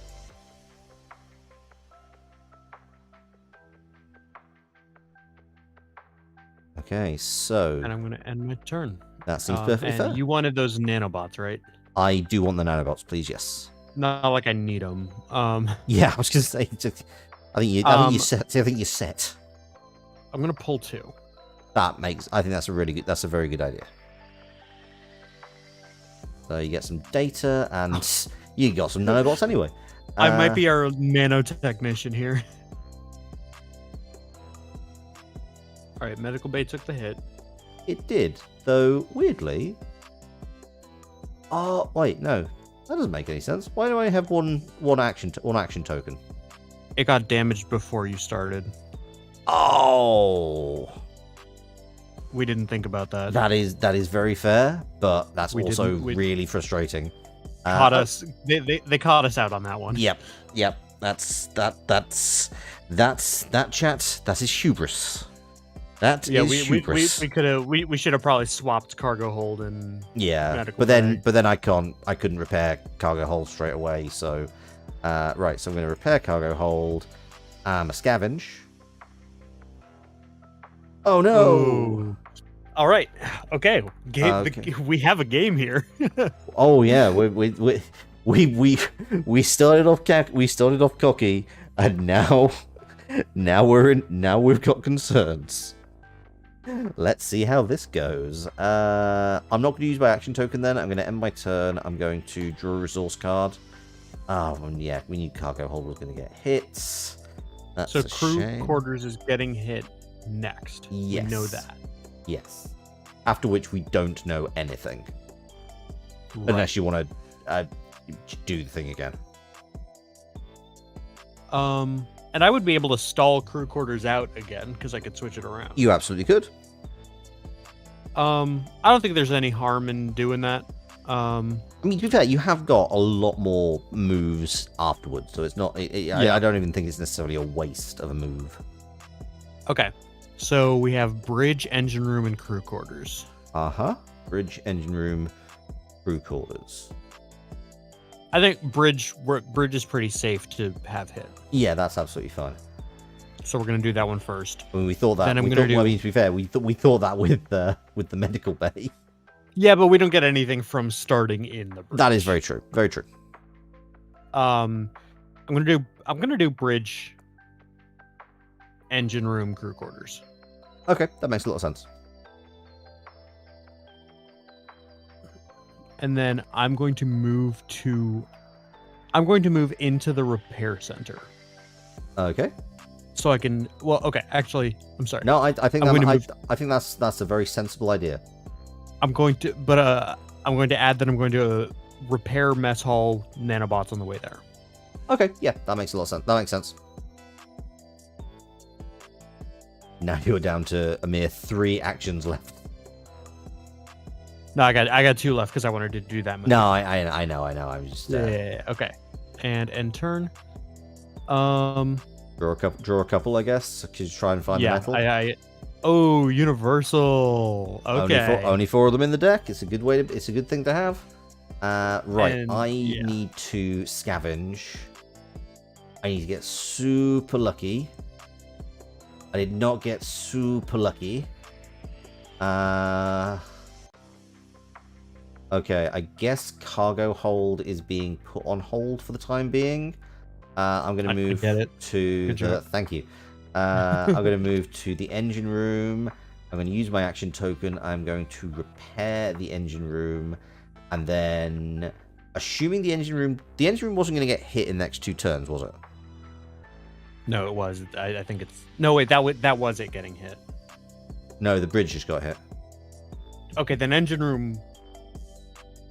Was it... Oh, yeah, engine room is next. Blah. It's engine room and then crew quarters. Okay, then I will take another data, and I'm going to just... Yeah. I'm going to take a data, and then I'll just have to scavenge for that extra nanobot. But I should, all being well, I will be able to get the engine room repaired and diverted next turn. Okay, awesome. Check this out. We're going to scavenge in the repair center. Uh-huh. Oh, never mind. Oh god, it's happening. It begins. It begins. we were getting so lucky last time. Oh no. But I have the room to maneuver. I have the tokens. I'm gonna take that metal so I can use the repair center. Yep. Going to repair. Going to use an action token to divert. Yep, that's really good. And then you could nano the armory. I could nano the armory, but I feel pretty good about it because crew quarters is next. That's true. So I'm gonna end turn. Okay, yep, that's very sensible. So yeah, you pick a couple of cards, or well, 1 or 2. I think I'm gonna. Do you mind if I take that energy? No, not at all. I'm not in the market for energy right now. I need the nano, which is exactly what we've got. So I need to scavenge. Oh, okay. Oh, it's we. This is tough. This is tough. Oh no! Oh no! Okay.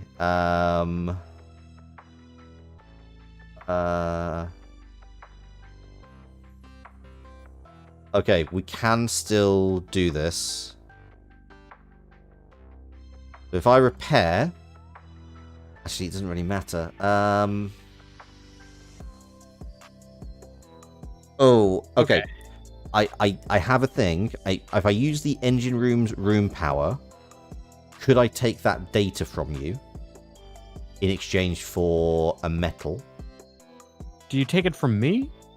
You take it from the discard pile. Well, so if I got my hand from one of the discard pile. Oh, yeah. Okay, then never mind. The mess hall is the one that lets us trade. Sorry. I'm getting confused. Right, in that case, I'm going to do a room action. I'm going to swap I'm going to get rid of I'm going to take a data. I'm going to get rid of a metal, and then I'm going to take a nanobots.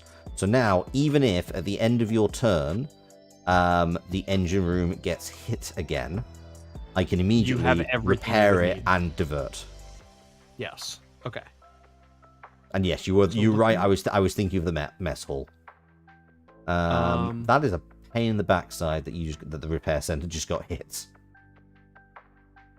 Sure is. Also, I think we're in the last one. I think this is the last one that's going to be a single room of damage. I think from now on it's 2 rooms of damage each card. Or this is the last time that it's 1. All right, it's time to be on our shit. Yeah. We got to get on this. Okay. So.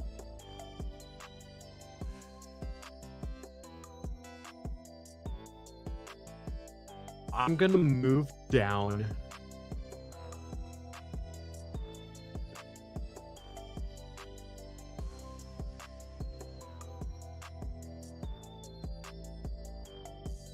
I could spend this turn patching up crew quarters and armory 1 each. Mm-hmm. Which might be a decent move, just kind of keep everything above water. Yep, that seems pretty fair. All right, I think that is the move. We're going to go down here. We're going to repair it with the data. And then we're going to move to the armory, use an action token to repair it with the nanobots. And then I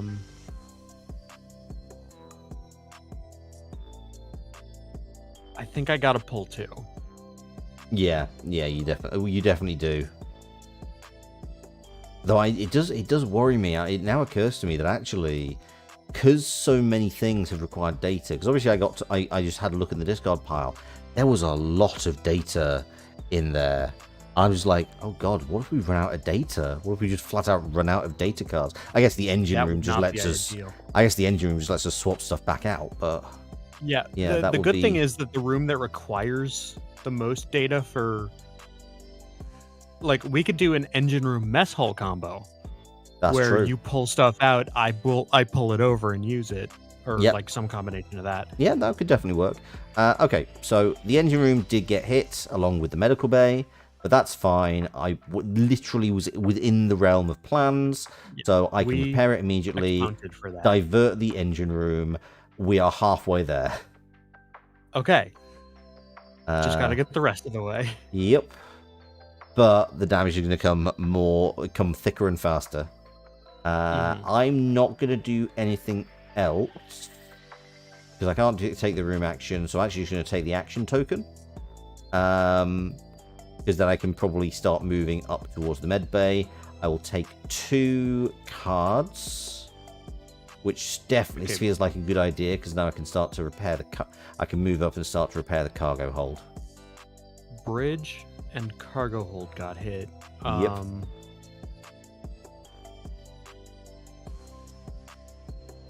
Okay.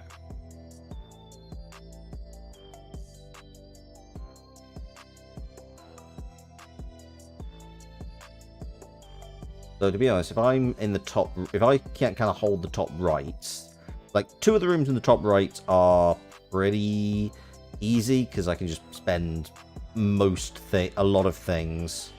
So I can't actually repair the med bay right now. But yeah, cargo hold I can start to move up to and start to repair and get that towards diversion. Is there anywhere we want protection tokens right now? That is a really good question. I'd probably say the cargo hold and the... You know what? I would say cargo hold and medbay. Medbay because, like, I don't have anything that can immediately repair it, whereas the bridge, I at least, you know, if I need to run over to the bridge, I can at least do that, whereas I can't do that with the cargo hold and the medbay, sorry. And the cargo hold is kind of, because it's not diverted, it's harder to build back up. Okay. So I'm going to repair the armory. And I'm going to use the room action to go cargo hold med bay. Uh-huh. Okay. Yep, sounds good. And just in case, I'm going to do another protection round on the bridge in case it gets double tapped. Yeah, fair. I don't think any of the cards do double tap. I know, but we have like 2 hits before it cycles back to that's the true. armory. That is very true. And I'm going to protect the armory. Makes a lot of sense. I too would not like. It's actually really annoying that you can't pick both of the face-up resource cards, considering it's exactly what you need to divert the armory. Yes. I think I'm going to take nanobots, though. That makes sense. Okay, and we got hit by... Armory was protected. Vindication! I love being right about things. I'm just so correct sometimes. It's a lovely feeling. Right, I'm going to... Ooh. Is it worth me swapping out my data for a metal so I could repair... I've got... Actually, no, it's not, because there's 2 metal face-up in the resource cards. So I can just... And realistically... And we're better off fighting fires. So I'm going to move into the med bay. I'm going to move into the cargo hold. I'm going to repair. And I don't think I'm going to use my action token right now. I don't think I could really do anything with it. Yeah, I'm going to end there, and I'm going to grab a metal. Armory did get hit, and the bridge took a knock, but it was protected. Okay. I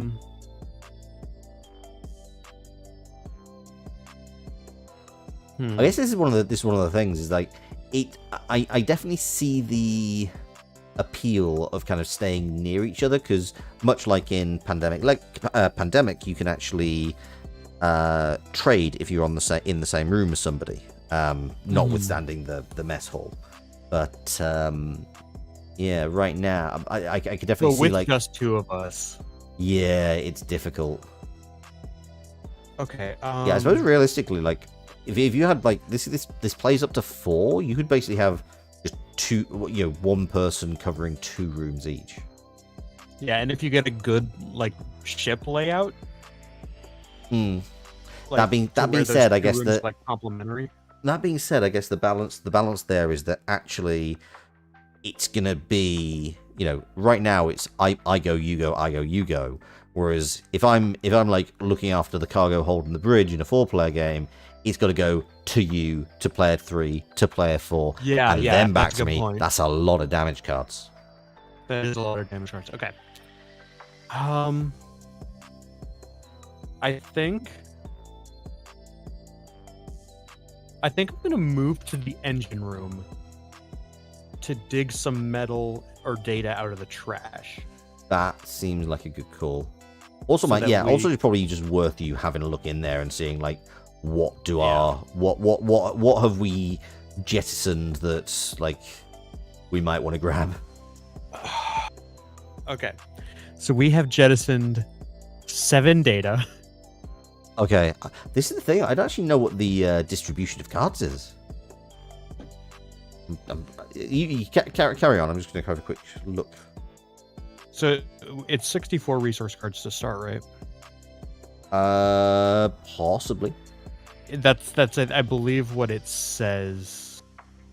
Yeah, if you hover over it at the start, there was a total of 64 resource cards in this deck. 4 of those were universals. That's true. If the others are divided evenly, yeah, that's 15 a pop. So that means we'd be halfway through our stock of data. Okay, so that's not as bad as I was concerned with. I was thinking, because there were some games where there's like 8 or I don't know. It's very often multiples of 4. So it's like 8 or 12. That would be bad, but I think 15 is is not the worst thing. So I'm going to take a data for an energy, and then I'm going to scavenge to get one of those metal. Yeah. Or I'm not. Wow, that's brutal. This is like, I mean, okay, I'm gonna get resources anyway. Actually, I didn't think about how I absolutely. was gonna get resources anyway. I'm just gonna take one. Honestly, I gotta say, I'm not usually a fan mess of... mess hall. Oh god, yeah, you're right. Good spot. Oh god, I fortunately move into bridge, move into mess hall, repair mess hall. Thank goodness I had data. And you know what? I'm just going to use an action token to... This is the thing, like, I actually... Like, I'm not usually the biggest fan. Like, I like controlled luck. Like, I like, you know, you can go, you draw randomly from a deck of cards, but then you have options to, like, go into the discards or what have you. I'm not usually a biggest fan of, like, random rolls of the dice, but it kind of works in this because it's like, yeah, scavenging, you know, you might not find anything. You're literally trying to tear bits out of the ship to repair something. It's like, yeah, sometimes you're going to get real lucky, but a lot of the time you're just going to get, no, this is like, you found a fork. You can't do anything with that. I kind of like it as it here. Like, it might be I feel that. It might be nice if, like, I know there's one thing I will say is I know there is an expansion which has alternative rooms, and I think what I would like is if one of those alternative rooms let you set the dice, or just like let you automatically take like the 6 or the 3, 4, 5, because then you've got the kind of balance of you could choose to go stay in that room, but also then you're not going places. But okay, so we don't have anything actively going to kill us, so I'm not going to use my energy token just yet. I have a metal, which is not as useful in this room. I am going to draw 2 from the deck, which is a data and an energy. Okay, so the energy I can use, we'll see. Might see. Okay. Mm-hmm. So we're getting that armory done up. That makes sense. That's the move. I think that makes a lot of sense. And then that's my turn. That's fair. Yeah, get your action card.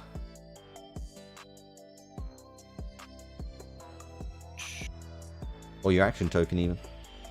No, I don't get an action token because I moved, repaired, and then diverted. Oh, right. But I'm thinking about resources now. Yep, that makes sense. That metal, both of those are useful right now. I mean, realistically, I think anything is useful. Like, I think I'm gonna. I don't know. I want to pull the metal so I can start building towards crew quarters. Okay, that makes sense. That makes a lot of sense. Okay, cool. Good. Yeah, good job you were building towards crew quarters. Can you make it to med by any chance? Oh god, 1, 2, 3, and repair 1. Yes, I can. I think we have to do that to live. Well, yeah, basically we've got. If I run to med bay, we've got to hope that crew quarters doesn't get a second tap. Yes. Move. Yeah, I think I'm really. I mean, to be honest, this also works quite effectively because now I get to just start with a full, like a really nice. Use action tokens, repair, use the energy. I'm gonna grab 2 from the deck, which is a nanobots and repair center as well. Okay, this is workable. It is. So we're moving, or actually, I'm just going to real quick. Oh, protection. Protect. Oh, thank goodness. Yeah, that's... Buy us a little bit of time. Oh wow, that's suddenly they suddenly picked up.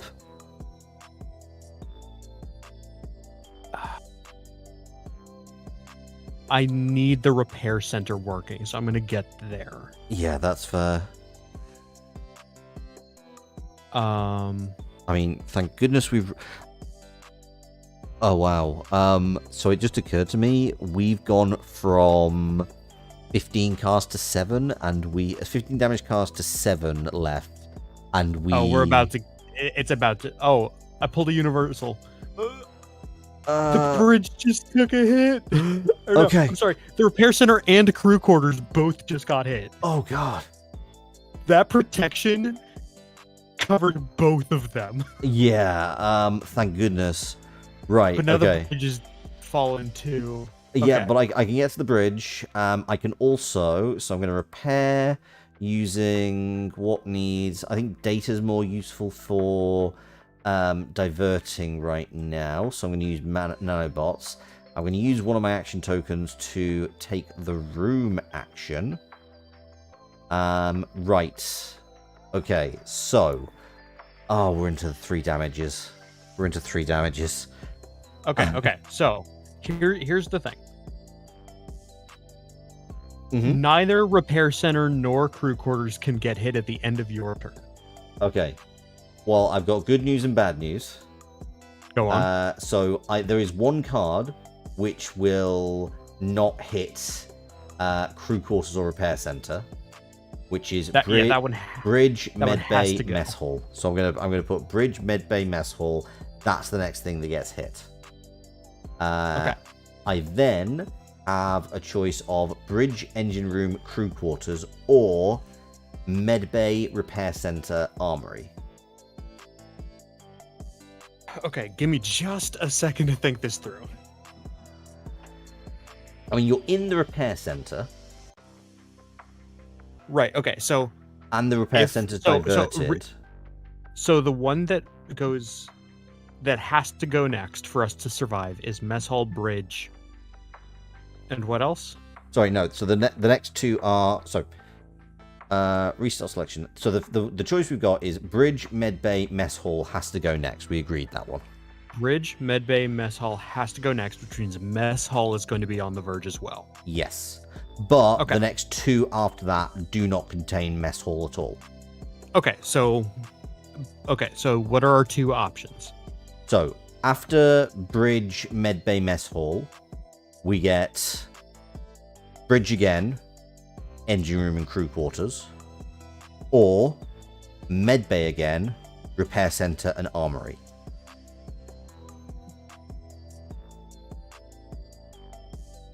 So it'll hit the bridge up at the end of your turn. So realistically, if we have the bridge second, then I can just repair that straight away. Right. But we would have to get crew quarters repaired by that time, right? Yes. Or we can have repair center because you can immediately repair that straight away. I mean, the thing is, I think if you do repair center to full and then you can remotely do crew quarters. I can do that. Yeah, I can do that on my turn. Yeah. So I think if we do repair center at the end of the second one and then crew quarters. That works for me. Okay, cool. We'll do that. And accept that. I can use 1 action token. I don't think I will. Because there's no real benefit. End the turn. I have a data, a metal. And I have data and 2 metal. Nearest thing to me is the cargo hold, which I can repair with a metal and an energy. So I'm going to take the energy. Okay. And we got the bridge, medical bay, and mess hall. 5 damage cards left. Okay. We're going to repair the repair center with one of these handy dandy metals. Indeed. And then we're going to room action repair the crew quarters. Uh-huh. with a metal, and I'm holding on to this universal. That seems eminently reasonable. And then I think I want to scavenge. Okay. Because we need materials if I'm to keep manning the repair center. That's true. That is very true. So I'm gonna gamble on that. Oh, and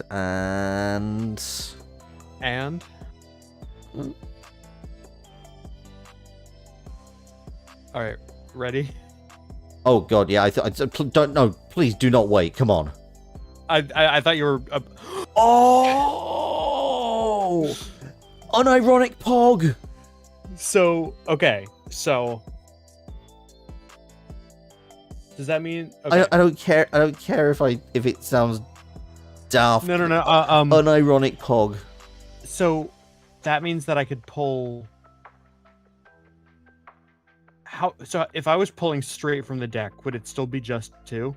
Yeah, it's 2 regardless of where you pull it from. So if you draw 1 face up, you can draw a face up and a face down, 2 face down, 2 face up, whatever. Okay. If there are no objections, there are none. I'm going to pull these 2, the metal and the nanobots, because then I just need the materials to repair the crew quarters. Cool. That is absolutely fine. Oh shit! I accidentally drew 2. Okay. Oh wait, no, I get 3. Wait, what? Why is it letting me pick a 3rd? I have no idea. I have no idea. I'm not questioning that. Oh, it's because it was the end of your turn. Oh, true. You get to pick an extra thing.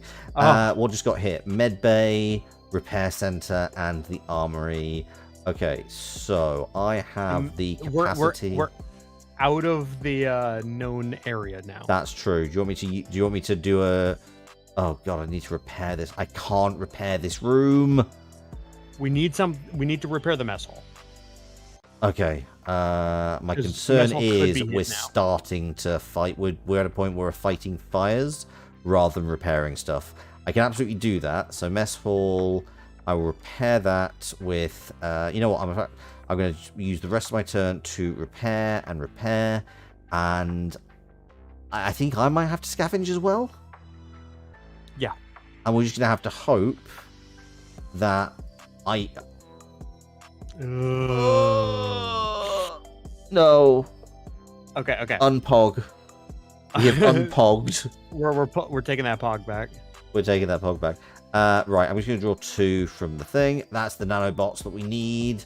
And then I have just I'm basically just carrying around girders. Okay. Bridge, engine room, and crew quarters got damaged. So crew quarters is our danger zone right now. Yes.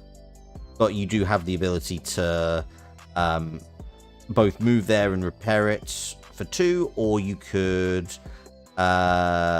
repair the repair center and repair it for 1. I'm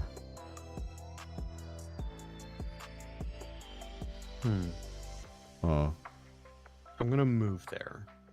Loxley, Pogless. Thanks, Caster. Appreciate it. Feeling the love. Okay. So we're gonna repair the room with this metal. Cool. And then I'm gonna scavenge. Yep. We're just like we're low on data right now. We're low on data and energy right now. Yeah, I'm definitely feeling that. I feel like we may have to dive into the engine room. Yeah, just start rummaging. Yeah, I think it might be that the engine room.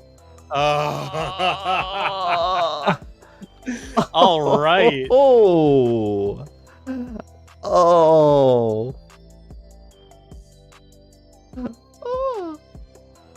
Well, at least you get to pick 2. At least you get to pick 2. There's a metal and a data.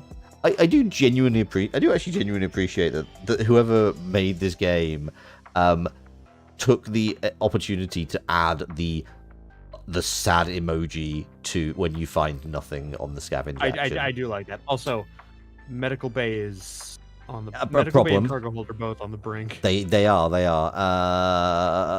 I can repair the cargo hold. I've got the metal.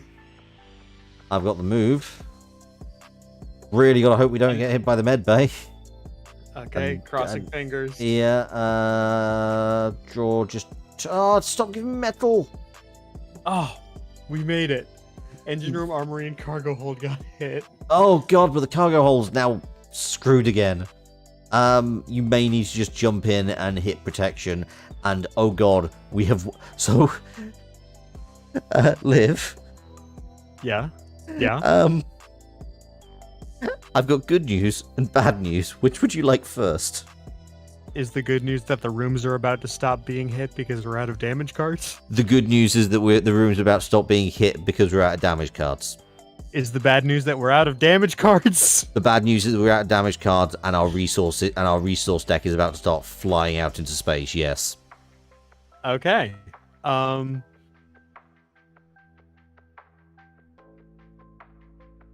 All right, get your spacesuit on, Loxley. We're fixing her fucking ship. Yep.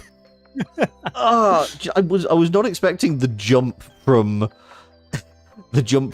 just remove four of these universal cards. I was not expecting that as the jump that it ended up being. Seems not so good. It does, doesn't it? Okay. Oh, thank goodness for you.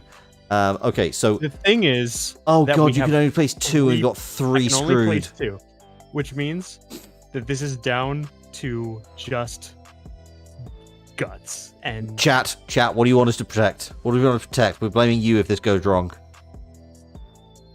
You could use cargo hold, medical bay, and engine room. I'll take the hit for this. So okay, I think the noisy llamas are in your hands. I think we need to protect cargo hold for sure. Uh-huh.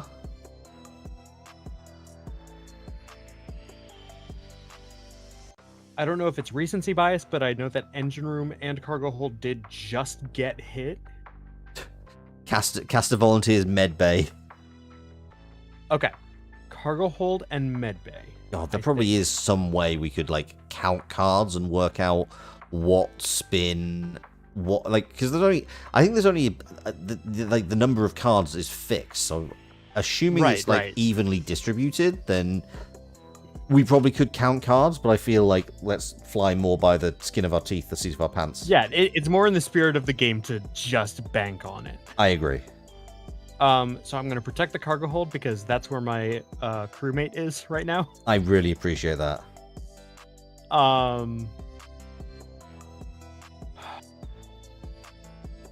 But if we're thinking within the narrative of the game, theoretically speaking, the engine room is a more critical place. It's true. Oh, we've been suggested med by Caster. I leave it in your hands. We can either listen to chat and get to blame chat, or you ignore chat and then chat will have many I told you so's. Ah.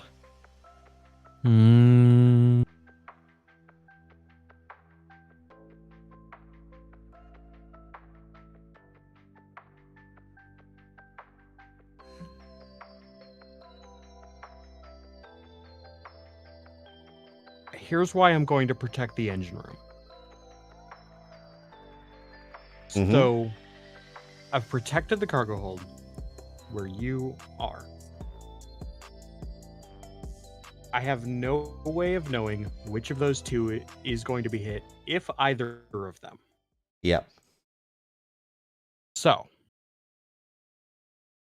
the reason that I'm going to protect the engine room is that it's further away from you. Planning for a worst case scenario. Mm-hmm. I'm sorry. Planning on the small chance that we survive this. If we survive this, Yep. via the engine room being hit, Uh-huh.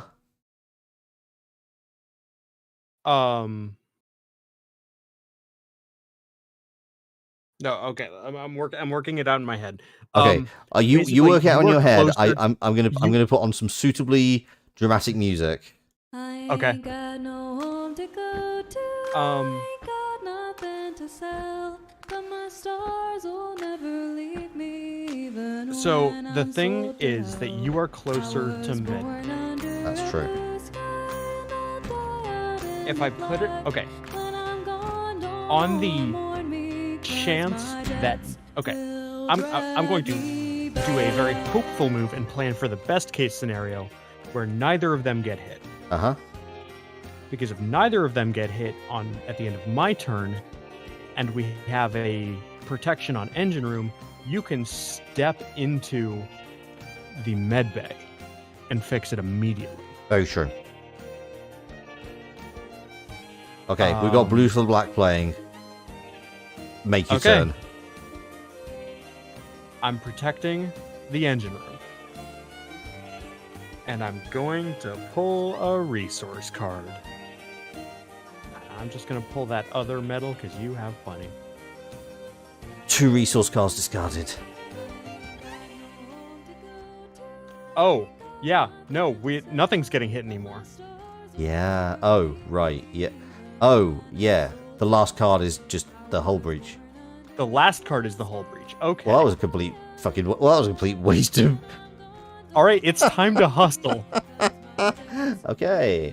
Yeah, we really need to get going. Oh, we need to fix that cargo hold fast. We need to fix the mess hall fast. We need to fix the crew quarters fast. We do. I can do crew quarters next turn. I also have no idea how many resource cards are left. Okay, I'm going to start repairing the cargo hold. I really wish we could take the crew out of the action there, but we can't. We need mess hall, crew quarters, and cargo hold. You know what? I'm going to scavenge, roll the dice. You know what? I got a resource card. I can repair the cargo hold for 1 on the energy. Okay, go for it. And then I'll take a data. Okay, only 1 resource card discarded. We are literally in a race now. We are in a race. Into the crew quarters I go. Cool. We're going to... Oh, you got everything. You got everything you need. I have everything I need except an extra action. Yeah, true. But on the plus side, we can't lose any. We can't get damage anymore.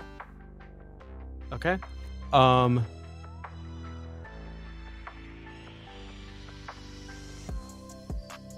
Just grab the energy. Like Yeah, we need to. energy. We can't draw from the resource card anymore because. And I need to get up to the mess hall. Yeah. Next, I think. I need 2 data. I need 2 data. Okay, I'm gonna have to. Okay, repair 1. If this scavenge works, I've got then the cargo hold set. Yes. Oh, thank goodness. So data, divert, and I'll take that universal. We do not have much time. We have not got time. Right, you Okay, get crew quarters. I will start running to the mess hall. You may have to start running to the energy core. Engine room. Yeah, energy core. Yeah. Okay. So we're going to divert. Yeah. Oh god, I've got nothing. In fact, I think we both need to start running to the mess hall. If you can grab an... I can move into the repair center and get that energy on the mess hall. That would be great, actually. Yes. Let's do that, because I can use... Oh, no, I can't. It's broken. Oh, no. Ooh. Oh, no, the drama.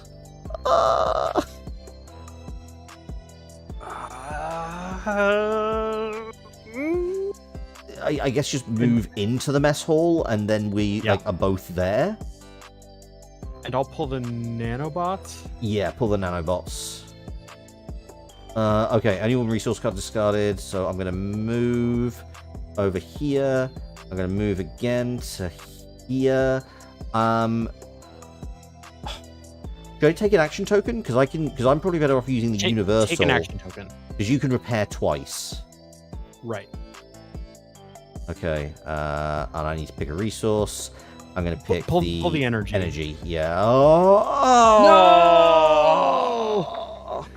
Oh, we were so close. So close.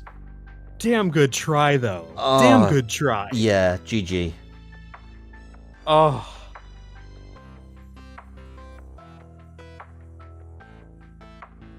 But you know what? Yeah. It definitely is a great lead-in to the first episode. That really is, yeah. You are absolutely. That is a beautiful segue, and I respect the hell out of it. Yes.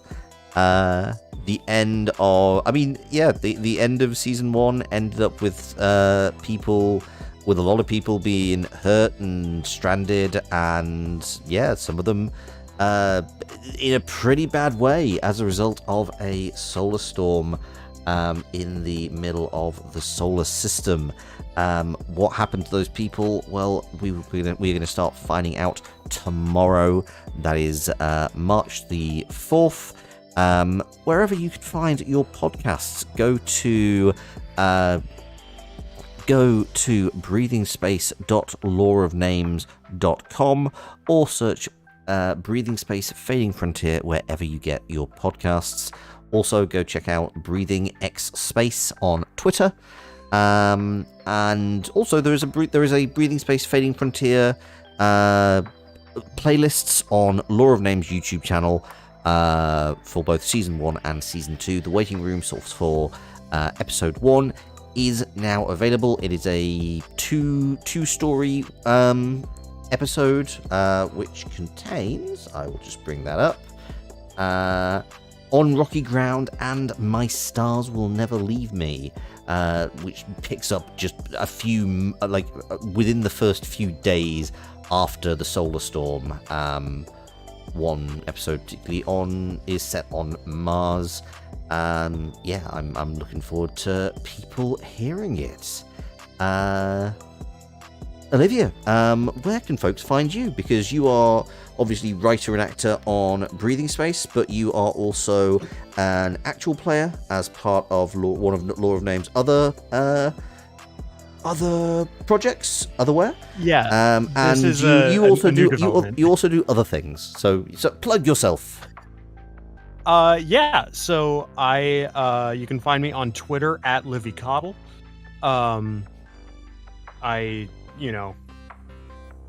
It's not a professional space very much, but you will hear me tweeting about projects and stuff. I'm also on the Law of Names Masks actual play Otherwhere for the Season 2 Nova Squad as Special Agent Thermite. In fact, a new episode of that just dropped, episode 3. And that releases monthly, so you've got plenty of time to catch up with Season 1, and then get into Nova Squad. I'm so far behind on Season 1.